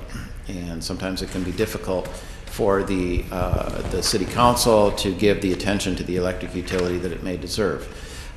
Certainly I don't want to overgeneralize that. We've seen city councils that are quite engaged, and I think it's fair to say when we look at the governance structure here, we see a very engaged city council and a very engaged advisory board through the Utilities Commission, largely expressed through the steering committee that you all represent. We think that's a really strong step, and it's a recognition by the governing board that the electric utility is in need of attention. And so actually we give you very high marks on that from the standpoint that this is an engaged board and is looking out for the best interests of the community and indirectly through that the electric utility. When you say governing board, do they have the authority to establish and approve the rates? Yes. And they have the authority to establish what goes back to to the city's general fund or locality's general fund? When I think of the governing board, I'm thinking basically of the one who's hiring and firing, either the general manager or, the person who reports to them is hiring and firing the general manager, sets the budget, sets rates, and generally has the fiduciary responsibility for the utility. So I'm using governing board to apply to the city council here. And I want to get into a little bit of the ambiguity that kind of threw us off as we got into this, because we also have the Utilities Commission, which is described as an advisory board. And I think what threw us off is that we saw there were some governance responsibilities with the advisory board around non-consumption fees and rates.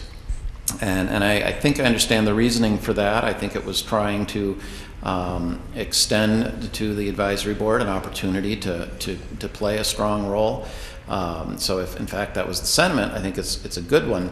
But we were a little put off by it simply because I think it creates some ambiguity in terms of who actually has responsibility for governance of the utility. If everybody's on the same page and everybody's talking to each other, it's probably not an issue at all. But if you find yourself with an advisory board that has some governing responsibilities and a city council that has the remaining of the governing responsibilities and they're not on the same page, I think there's the potential for either power struggles as each is trying to exert its control over the utility, or a vacuum that's left when each thinks that the other is responsible for something and in fact something's not being taken care of. So when you say governing bodies, boards, not government boards, but governing bodies that are independent, are they, how are they appointed? Are they elected? Both. Are they paid? Generally not paid, and I don't have the data right in front of me, but it's a pretty even mix between those that are appointed by the mayor and or the city council and those that are directly elected. I would think that Tim, do you know, it seems like the appointed is a slightly higher percentage than the elected. Yeah. So an independent board, when you look at the strengths and weaknesses of the independent board, it certainly is dedicated strictly with the functioning of the utility that falls under it. And with a lot of complex issues going on in the utility, an independent board can be an important piece. An independent board is often found, and this applies to some degree here in Danville, when you've got a significant portion of your population that resides outside the city limits, that's feeling like there is some lack of representation by the city council members. Now I know you've got representation on your advisory board, which I think is a good step and it's an appropriate step. But the downside of an independent board is it sometimes can put the needs of the utility above the community. We see that very rarely, but we have seen it. We've seen independent boards that the utility was not a means to low cost and reliable service in the community. The utility became an end in and of itself, and I think was tended to put them at odds with members of the city council on the other side. So that's a rarity, and I think for the most part we see highly functioning boards, that whether they're city council or whether they're independent boards. And I think in our case, I'm sorry, go ahead. Do we have, Jason, or one of the commission members, do we have representation on the utility commission from our large industry? Not currently. Not directly. Okay. I'm sorry. Go In the ahead. past, we have. So, for the most part, we see a functioning governing process here. I think the ambiguity gave us some concern, not because there's something going wrong as much as I think it creates a higher likelihood of there being people finding themselves on different pages at any given time. We certainly want to recommend continued strong communications between the city council and the advisory board. I think that's critical. If you're not doing regular, and by regular I mean at a minimum annual study sessions in conjunction with the city council and the advisory board, we certainly would recommend it. If you have a city council liaison to the advisory board, we would recommend that they attempt to make as many of the meetings as they can, the advisory board meeting, because that communications is important. And clearly, this is not a simple community. It's a large community, it's a diverse community, it's got a number of challenges in front of it, and so the city council obviously has a lot on its plate above and beyond the electric utility.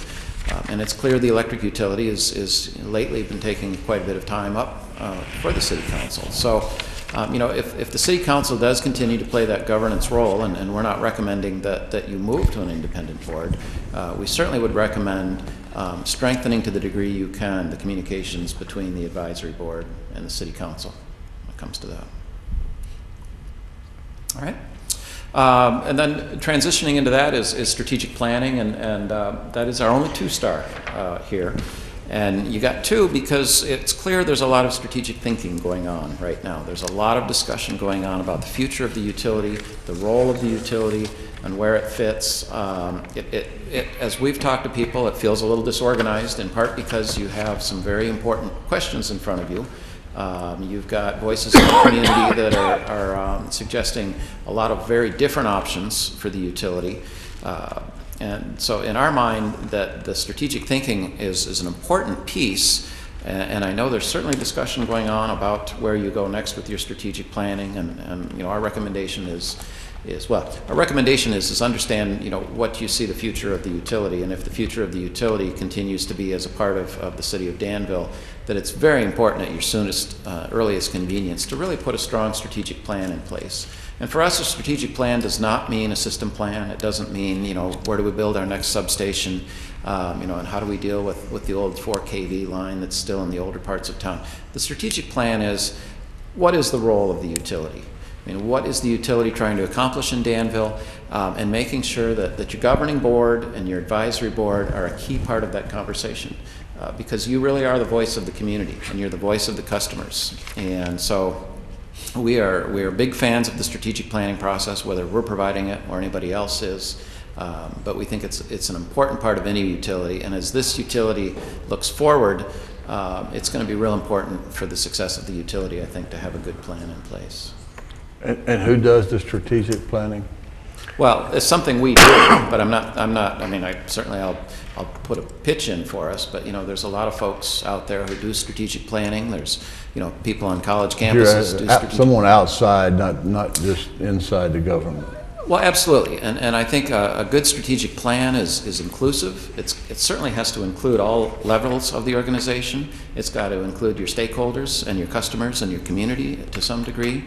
But we think it's best served by having an outside facilitator who can keep the process moving forward. And I think what we bring in addition to facilitation is some level of industry knowledge and understanding of public power utilities. So that's my pitch for the day, and I probably said more than I should have already. So any other questions on strategic planning?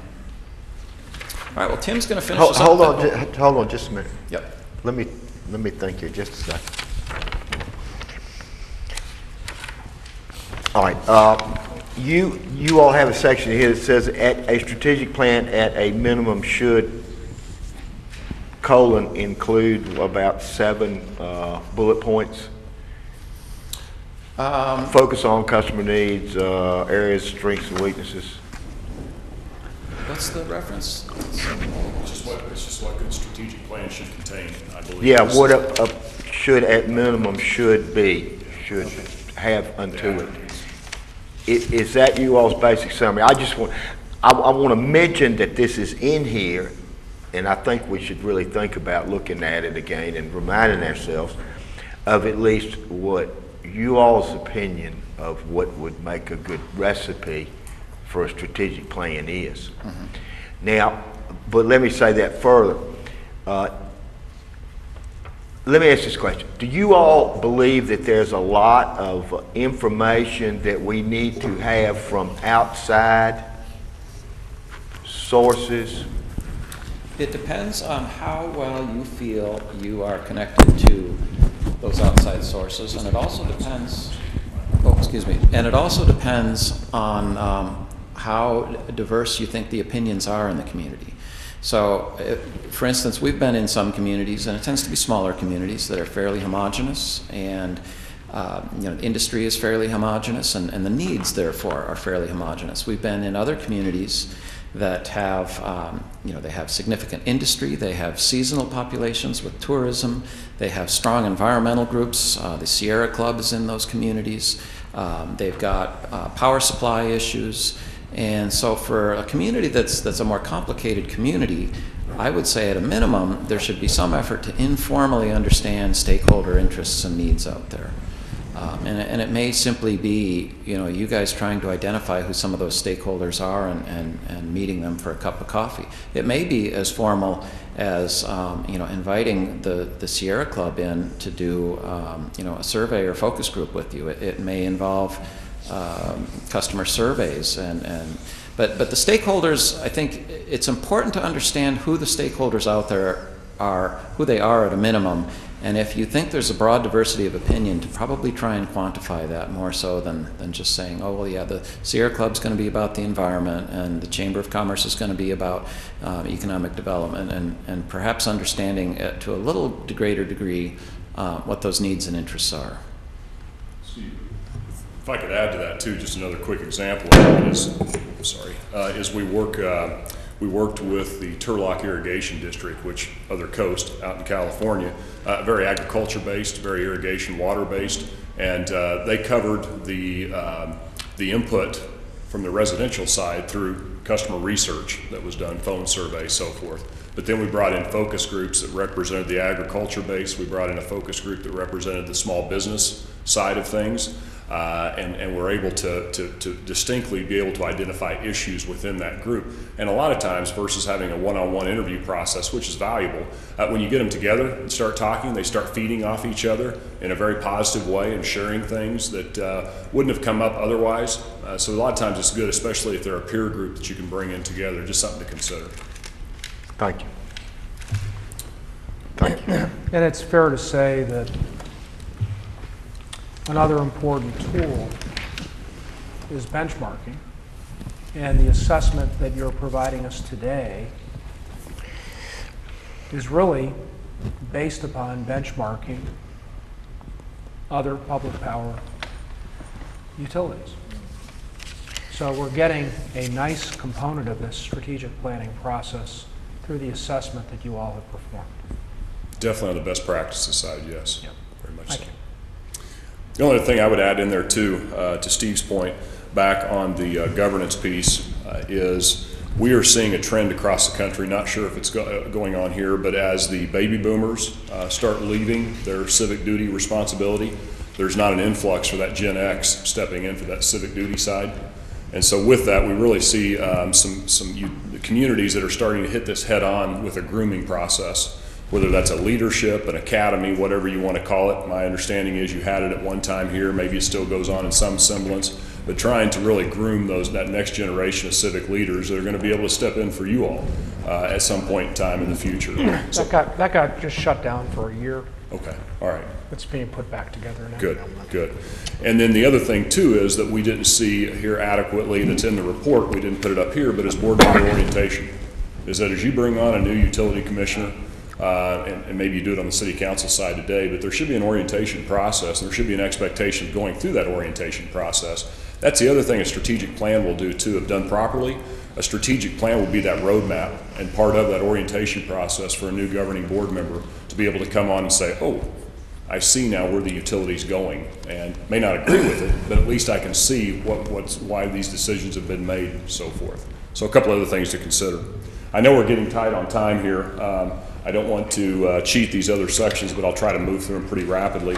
The rates we can move through pretty rapidly just because you're part of a rate study and cost of service study, of which UFS is doing that today, so I'm not going to go into a lot of things, but we'll hit a high level thing there. One is the compliment there is that you're going through the study. You're taking that on.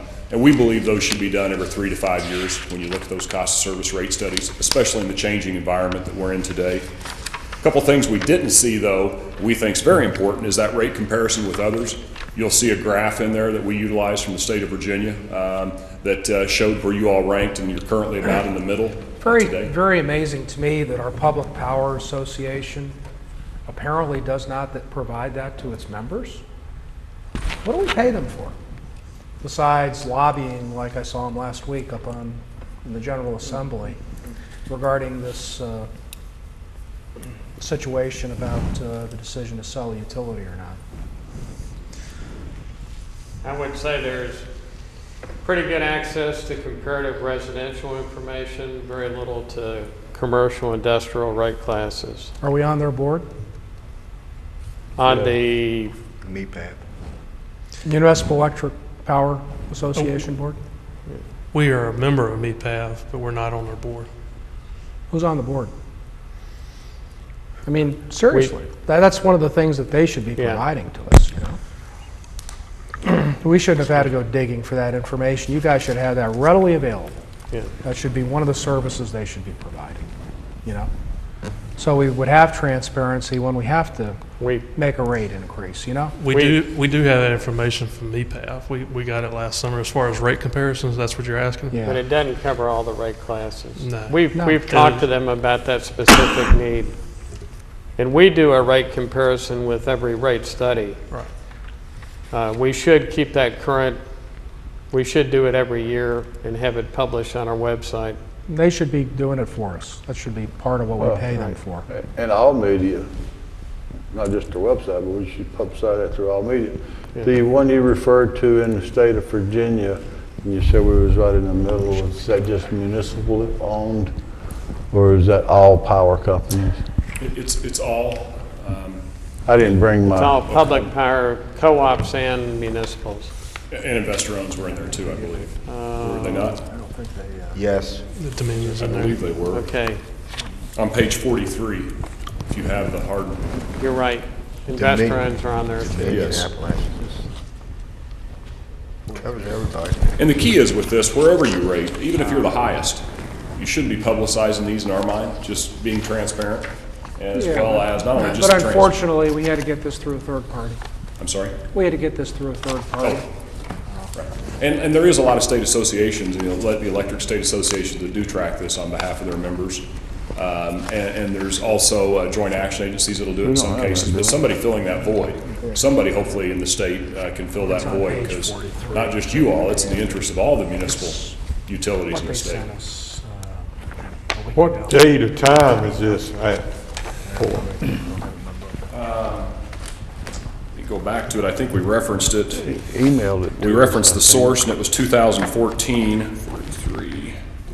I think this is from the Attorney General, Virginia Office of the Attorney General, Yes. and I believe it's from the first quarter of 2014, or the third quarter of 2014, I can't remember which. Yeah, and my apologies, we don't have the date on that, or am I missing it? Is it in the text somewhere embedded?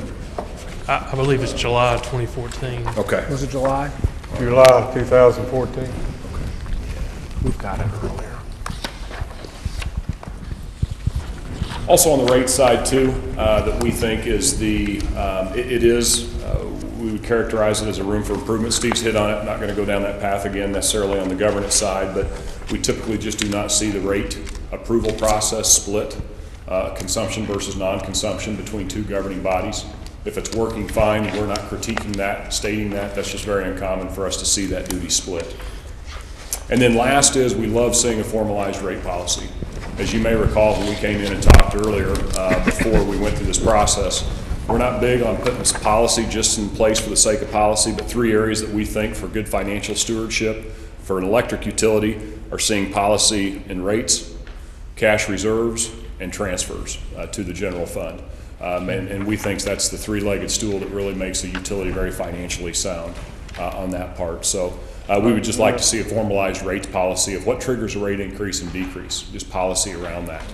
I'm going to jump over to the admin side and talk about good budgeting, capital planning, and then also, as mentioned, the cash reserve transfer policy is very clearly laid out. We're not scrutinizing the level on either necessarily. I'm sure you're going to hear that from UFS, at least on the cash reserve level. I would think is probably advice they give you or will give you. And then your transfer policy is set so it's predictable, both not only to the city, the owner, but also then to the utility, so you can see what obligations you have and be able to budget in accordingly. And of course, that impacts your rates along with that, as well as your cash reserve levels. So even though we think we could do a better job of capital planning, we do pretty well versus our peer group. A lot of utilities, unfortunately, do not even have capital plans. So they don't even have capital budgets from that. I mean, they got a capital budget, but it's typically year to year in that sense, and not a lot of planning in front of that. So while I'm sure there's room for improvement within that, you all have a process in place and a They capital just do a do and flush. plan. Yeah. Yeah, okay. I'm sorry, I'm gonna go back. You said the three things we need in the formalized rate policy. It was cash reserve, transfers, and what was the first one? Well, no, the three places we like to see policy are rates, cash reserve, and transfer, those three areas. But of course, your cash reserves and your cash reserve policy and your transfer policy should be the ones that directly impact rates. And that's going to have an And impact on rates. we have both of those in council, spelled out in council policy. We do not have a rate.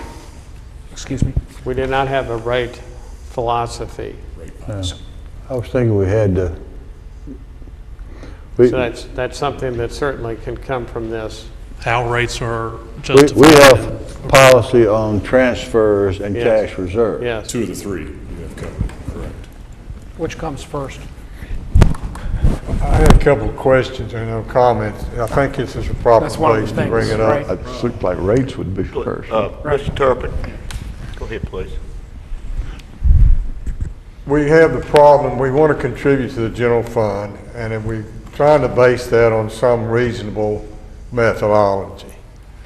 And I noticed you mentioned here that you kind of compare percent of revenue. To me, that's maybe it's a benchmark, but it's really not much of a reasoning or logic to do that, because your revenue could go up because your costs go up for some power supply. So really you ought to base it on your undepreciated assets, just like a private. That's what we do. Rate of return, which we do. Yeah. Somewhat. And also the payments in lieu of taxes and so forth really is over and above the rate of return, because that's an expense that a private utility would be allowed to recover. Not part of his rate of return, it's part of his expenses in the rates. Having said that, and I'm in favor of a reasonable rate of return, a reasonable contribution to the general fund. I think the taxpayers or the ratepayers, whoever built the system, is entitled to that, to help hold the taxes down. The problem I run into is when we've got, and I've had county customers bring this to my attention, that they're paying that but not getting any benefit, lower taxes, being outside the city. So have you run across, and I'm sort of brainstorming some way to, I think there should be a contribution, it should be based on the return of the assets, but I'm trying to give some credit, maybe bringing, for instance, let's say it's a penny, 1,000 kilowatt hours is contributed to the contribution to the general fund. Instead of the county customers paying the entire penny, maybe they should only pay 40% of that, since 40% of the customers is outside in the county. Have you ran across any type of arrangement like that? Am I being clear? Well, we deserve to get a rate of return and help with the contribution to lower the taxes. I think that's justifiable. But the problem is, what is the proper balance? What is the proper amount? It's basically for the county customers to share in that. Well, I'll speak just from an observation perspective on what we see with others. Yes, it is an issue other places that comes up from time to time and is discussed. Where it really comes up is when the outside, the city customers are being charged a different rate, especially a higher rate. Then it's typically more contentious in that. We don't do that. Right, and we like that. We like to see that straight. The same equivalent. And yes, we do believe that the owner deserves a return on their investment because the owner took the risk in putting that asset in place. You could also make the case, not being real familiar with the service territory, but my understanding is you have some rural areas outside of city limits that if you really broke down cost of service by those areas, it costs a lot more to serve them on a per mile basis because you got less customers per mile than you would in the urban with a more denser population. So if you get into that, you may find that it's even with what they're paying from the and I'm not saying this is the case, but even with what they're paying to the transfer to the coffers of the city, is still a good deal for them relative to what their cost would be without the city on that side. But those are just some general observations. I'm not making judgment here from that. I think it's important we need to address that and try to explain that to the county customers, especially if it's feasible to do that. Right, and you know what we always try to come back to as well, and people to get hung up on cost, which we're all concerned. I would love lower costs and everything that I have, but it really comes down to value in our mind. And what's the value of that service relative to where they would get that elsewhere from that side? And you make the case, well, it's a monopoly, they don't have a choice. But at the same time, when you looked at where else would they get electricity, it can really get, get complicated in regards to what that overall value is. And I don't know if this city can make the case. A lot of cities too can say there's amenities that they're getting from the city, just as being in the suburbs or the peripheral of the city. They're still utilizing the city service side and getting a lot of that without, so in essence that, deserves to pay some of that into the coffers as well. But that's just, I'm not placing judgment here. That's what we typically see Well, based on your discussed, though. experience in other localities, similar problems and concerns. But I think the fact that we treat all of our customers in a rate class equally, Right. regardless of where they live, using an investor-owned utility model. Yes, right. There's going to be levels of subsidies going from different customer Yeah. classes. Well, we're within a rate class. Right. And as you said, we lump all those rural customers into the same rate classes that we do our high-density population area customers. It is a sensitive topic typically that gets discussed everywhere when you've got outside city limit customers that you're serving in that. And the other thing that we'll see too that you don't see a lot in the electric side is for a new customer, what the cost of service is to them. Because we're used to paying tap fees on the water side all the time, but Well, they can always offer to consider being annexed by the city. I'll leave that one alone. I'll leave that one to you all. All right, good. I'm going to move right along unless. That's funny. Hey, what Did the I heck? answer your question though? It's after 6, I wanted to move us on. Somewhat. I guess it's up to us to try to come up with the proper way to explain that. And I don't know which direction we're going in terms of the contribution and the methodology, but we sort of got a hybrid situation now. We started out with an amount that was fixed several years ago, and now we're trying to implement the increases based on assets and return on assets. I'll tell you something else we need to do, and I want to say this to the group. As we go through rates and governance, and I think that the idea that we need to have policies on rates, transfers, and cash reserves is a good thing. The cash reserve thing, I'm not sure exactly what that is yet. We've got some new sort of performance indicators from what I can see with their with the new rate study coming about exactly how they calculate that number, how we're going to track that number. That's one thing. But I think we'll get through that. It seems to me that we need to also worry about and be more focused on our capital expenditure program. You know, one of the strengths you all mentioned was that we have a capital program.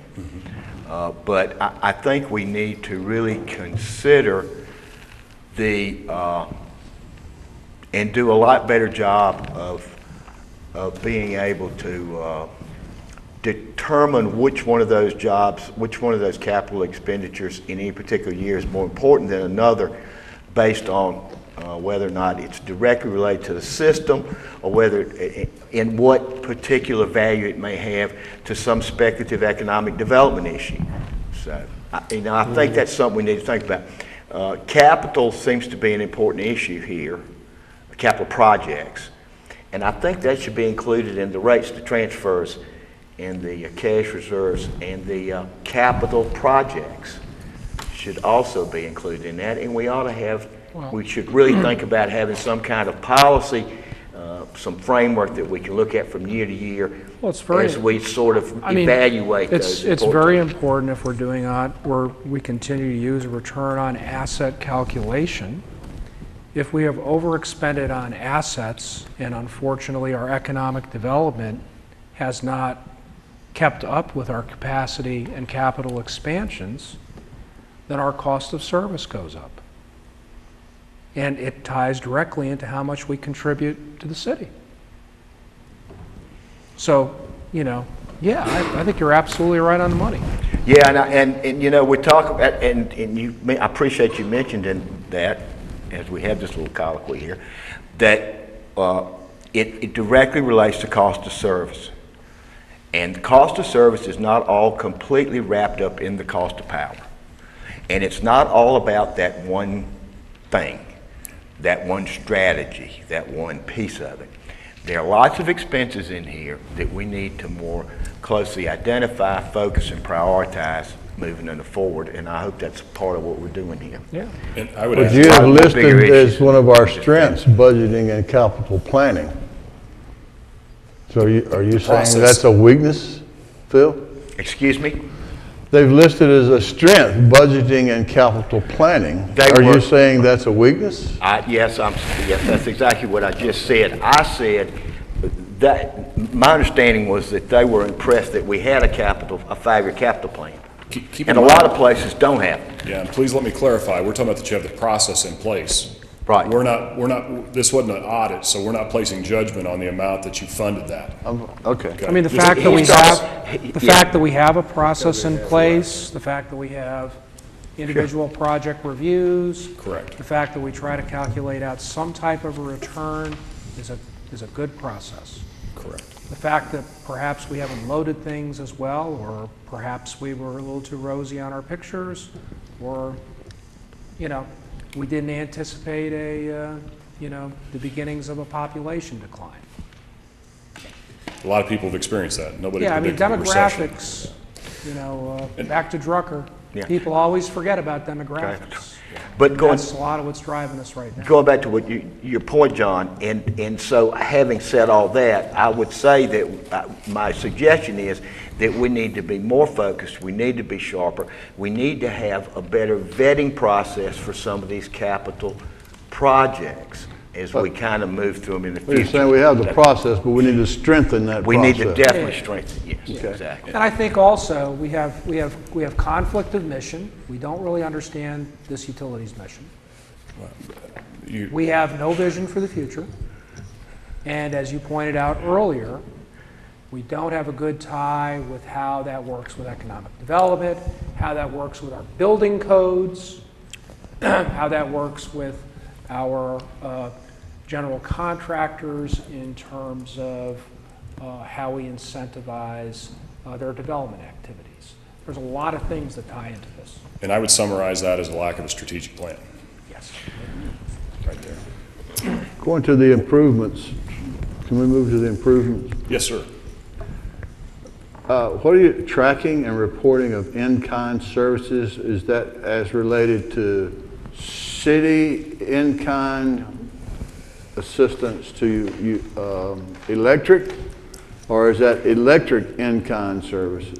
We were referring to the electric in-kind services, and it's pretty minimal here relative to most utilities we would see. You all do a good job, I believe, of tracking and reporting, but I believe there's also some things that the city's not paying for that the utility provides. And the only reason we draw light to this is if you were to sell the utility, just make sure that you understand what those services are, because a for-profit entity is not going to be providing that without a charge to you. So making sure you capture that in the total value is what that meant. And then while we're on this too, the one-time general fund transfers, our understanding is that's occurred a time or two in the past, but no plans for that in the future. Again, that just upsetting the apple cart as it relates to the cash reserves and the funding from the electric side to that. And then purchasing policies and processes from the standpoint of an area that we know that you guys have been focusing on. Our understanding is there's been tremendous improvement in that area, but that gets back to a little bit tying back to that inventory management side, software standpoint. So the utility side, electric side, they don't follow the city's purchasing policies? And if they do, are you saying the city's purchasing policies need improving? No, I believe that was, I think what we were referring to there was tightening that up, and that there's been some purchasing issues in the past that have been resolved recently. Is that a fair statement? Yes. Okay. Purchasing policies as it relates to the actual purchasing, not. And two, one of the areas too, I think, Steve, correct me if I'm wrong in this, but I think too is you know, the levels of authority, so forth, making sure those are in line, in place, up to times as well, within the spending limits that would be restrictive on staff, understanding what you all have been going through a little bit. That's may not be appropriate to discuss at this point in time, but just making sure that the purchasing policies for the electric utility are in line with what they should be to operate that utility very efficiently and effectively. Okay.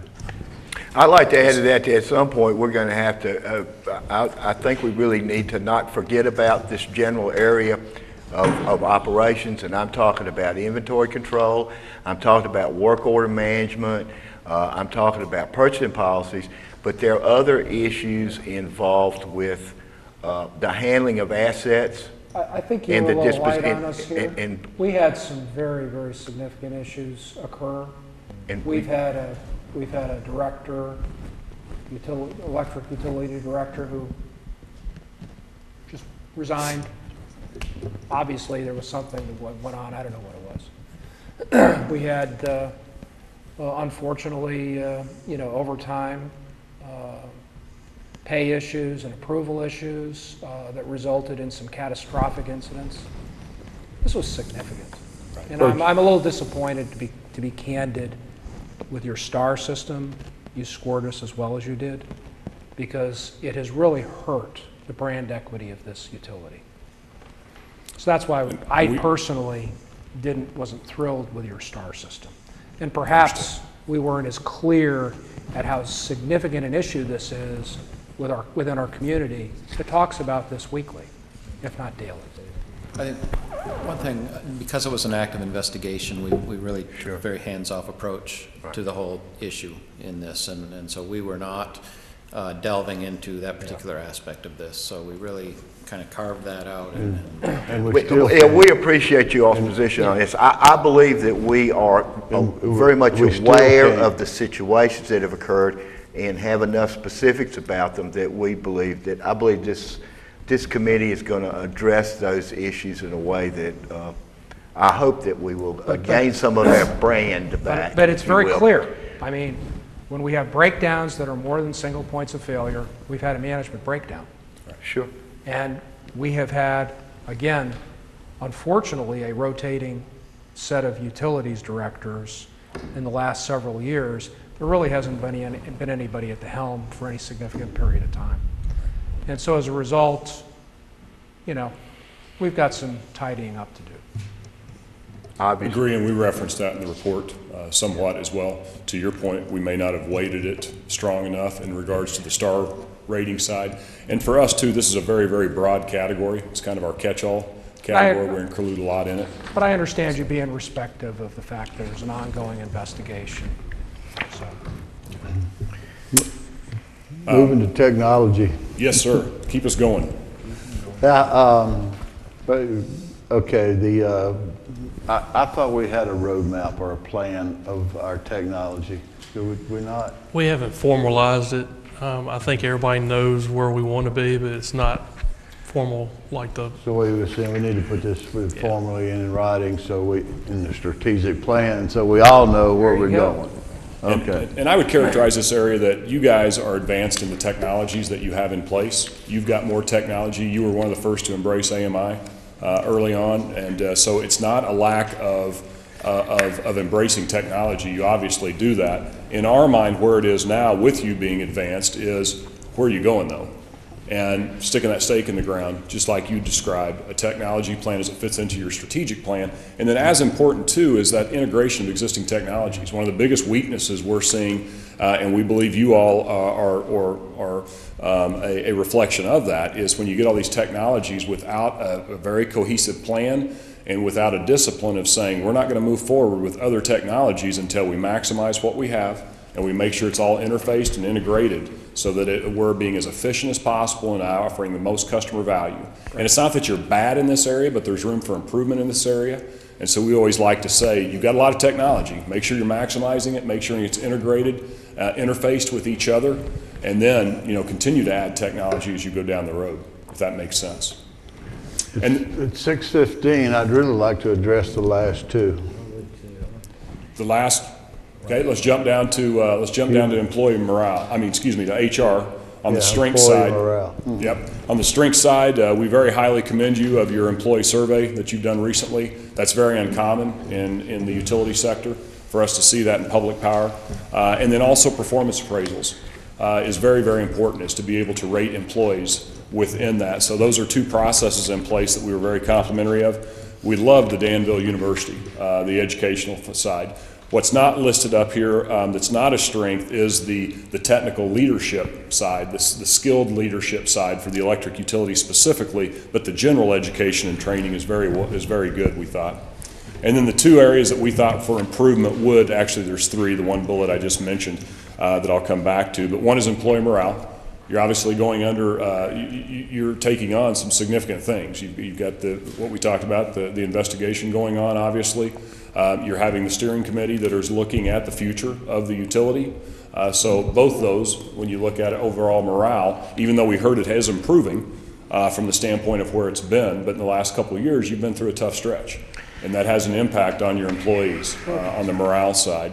The turnover in the executive leadership has been mentioned, the instability, which is very uncommon for our industry, to see that level of instability and turnover within that. And then third, what I just mentioned that wasn't up here but is noted in the report also is that we believe there's improvement in the leadership development internally in assisting your skilled people of that next generation of leadership for the utility. Right. Grow the people, grow the technical leadership that you have. Right. Right, and especially in your area, the way we understand it too, the characteristics, that you do a lot of growth internally, which is not uncommon for us for that next leadership. But that takes the succession planning that you put in place that earmarks folks, at least give them the opportunity that they're rising stars. They have that ability, and you provide them then with the tools, skill sets, training to see if they develop into a future leader for you. How did you assess employee morale? Did you interview employees? We did not, no. This is purely based upon the employee survey and in talking to staff, the staff that we did. You did interview employees. Well, we did, I'm sorry, yeah, we didn't interview all employees. We were here for a day and a half doing interviews in all these various areas to get the information, so thank you. At all levels? Various levels. I don't know if we get hit all levels. What's that? Did you pick up for employee morale with that? Just anecdotally from what they were telling us, because we asked the question, and we asked it of your HR director as well. I can't remember the lady that joined us from HR. Sarah Wellow. Sarah, we asked her, and she provided us that information as well. Although it's not statistically valid, we didn't go through and do any type of methodology research. We were just talking about where's employee morale been over the last few years. And you mentioned employee survey. Would that specifically address morale? The city did a employee survey. Joe, remind me. Was it last year? Did you, from the total city survey, did you see what the utility staff? Yes, although that's somewhat dated information now. I'm sorry. That is dated. We are planning another survey in the near term, in the late spring. Oh, okay, good. I will say that Jason invited me to attend a all-employee meeting of the power and light side, and I addressed this issue myself with all the employees in the electric side. And this will play itself out very shortly, we hope. The investigation will be complete. It would be nice to have that behind us. But we've had 8 electric employees that have been separated from employment, and I think, I'd hate to misquote this, but at least 5 of the 8 have been indicted or convicted of criminal activity, and it's clustered in primarily in one work unit with the collusion of a director and a very weak manager up the chain. So one of the things that I said to the gathered employees is to keep your heads high, not to take on guilt for your coworkers. We don't assume the whole 165 employees in utilities or the 70 in the power and light are doing anything but good work and are honest. And so if you separate 8 employees, hiring going on to replace him? Because Yes. if I'm having to take over for him who's been separated, I'm having to do his duties, and my morale is going to go down. Yes, but I think, yes, we are. The short answer to that is yes. Okay. We just had a new employee orientation this morning. There was one replacement in that group. That's 11%. Just to summarize too on that topic. Can I go back and ask a question? I want to go back to technology just a minute. You have as a area for improvement, lack of integration of existing technologies. What were you specifically thinking about when you made that statement? In talking to staff, they readily admitted that the technologies that are in place today, all are not fully implemented, and all are not fully maximized in the sense of integrated together. There's still some redundancy. There's still various areas that could be improved upon. That we had a sense of lack of ownership of some of the technologies, where they belong, who's administering them going forward. When you look at the technology community, they were really happy to sell you and come in and implement it, but then they leave. And So does who this operates? primarily have to do with AMI? No, sir. Or, okay. Let me provide an amateur's explanation of this. Good. We implemented advanced metering solutions to all the meters, not just electric, but gas, water, Right. and electric. To be able to do the load management down to a household level, you need more than that. You need an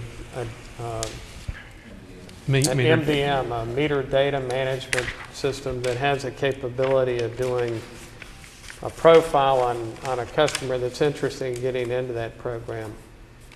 And that's not the only thing a meter data management system does, but that's another important piece of software that has to integrate with the advanced metering.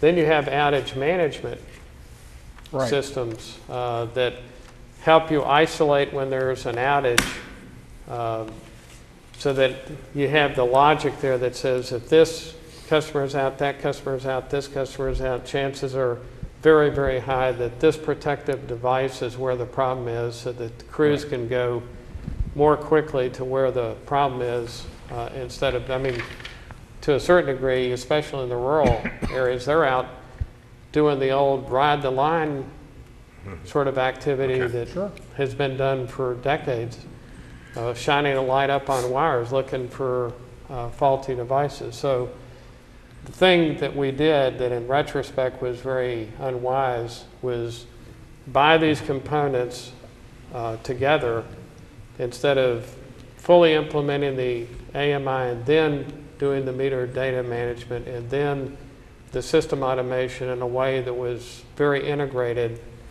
And so we made investments that haven't paid off on all those. Yeah, but Joe, areas. you didn't have a strategy that said demand response was something that was important for the utility, and we needed to do that, right? Well, I think we talked about it enough, but no, we didn't have an explicit strategy. That's right. You know, that required a substantial increase in investment. Yeah. So. Yeah, which was challenged. Let me go back to this other question.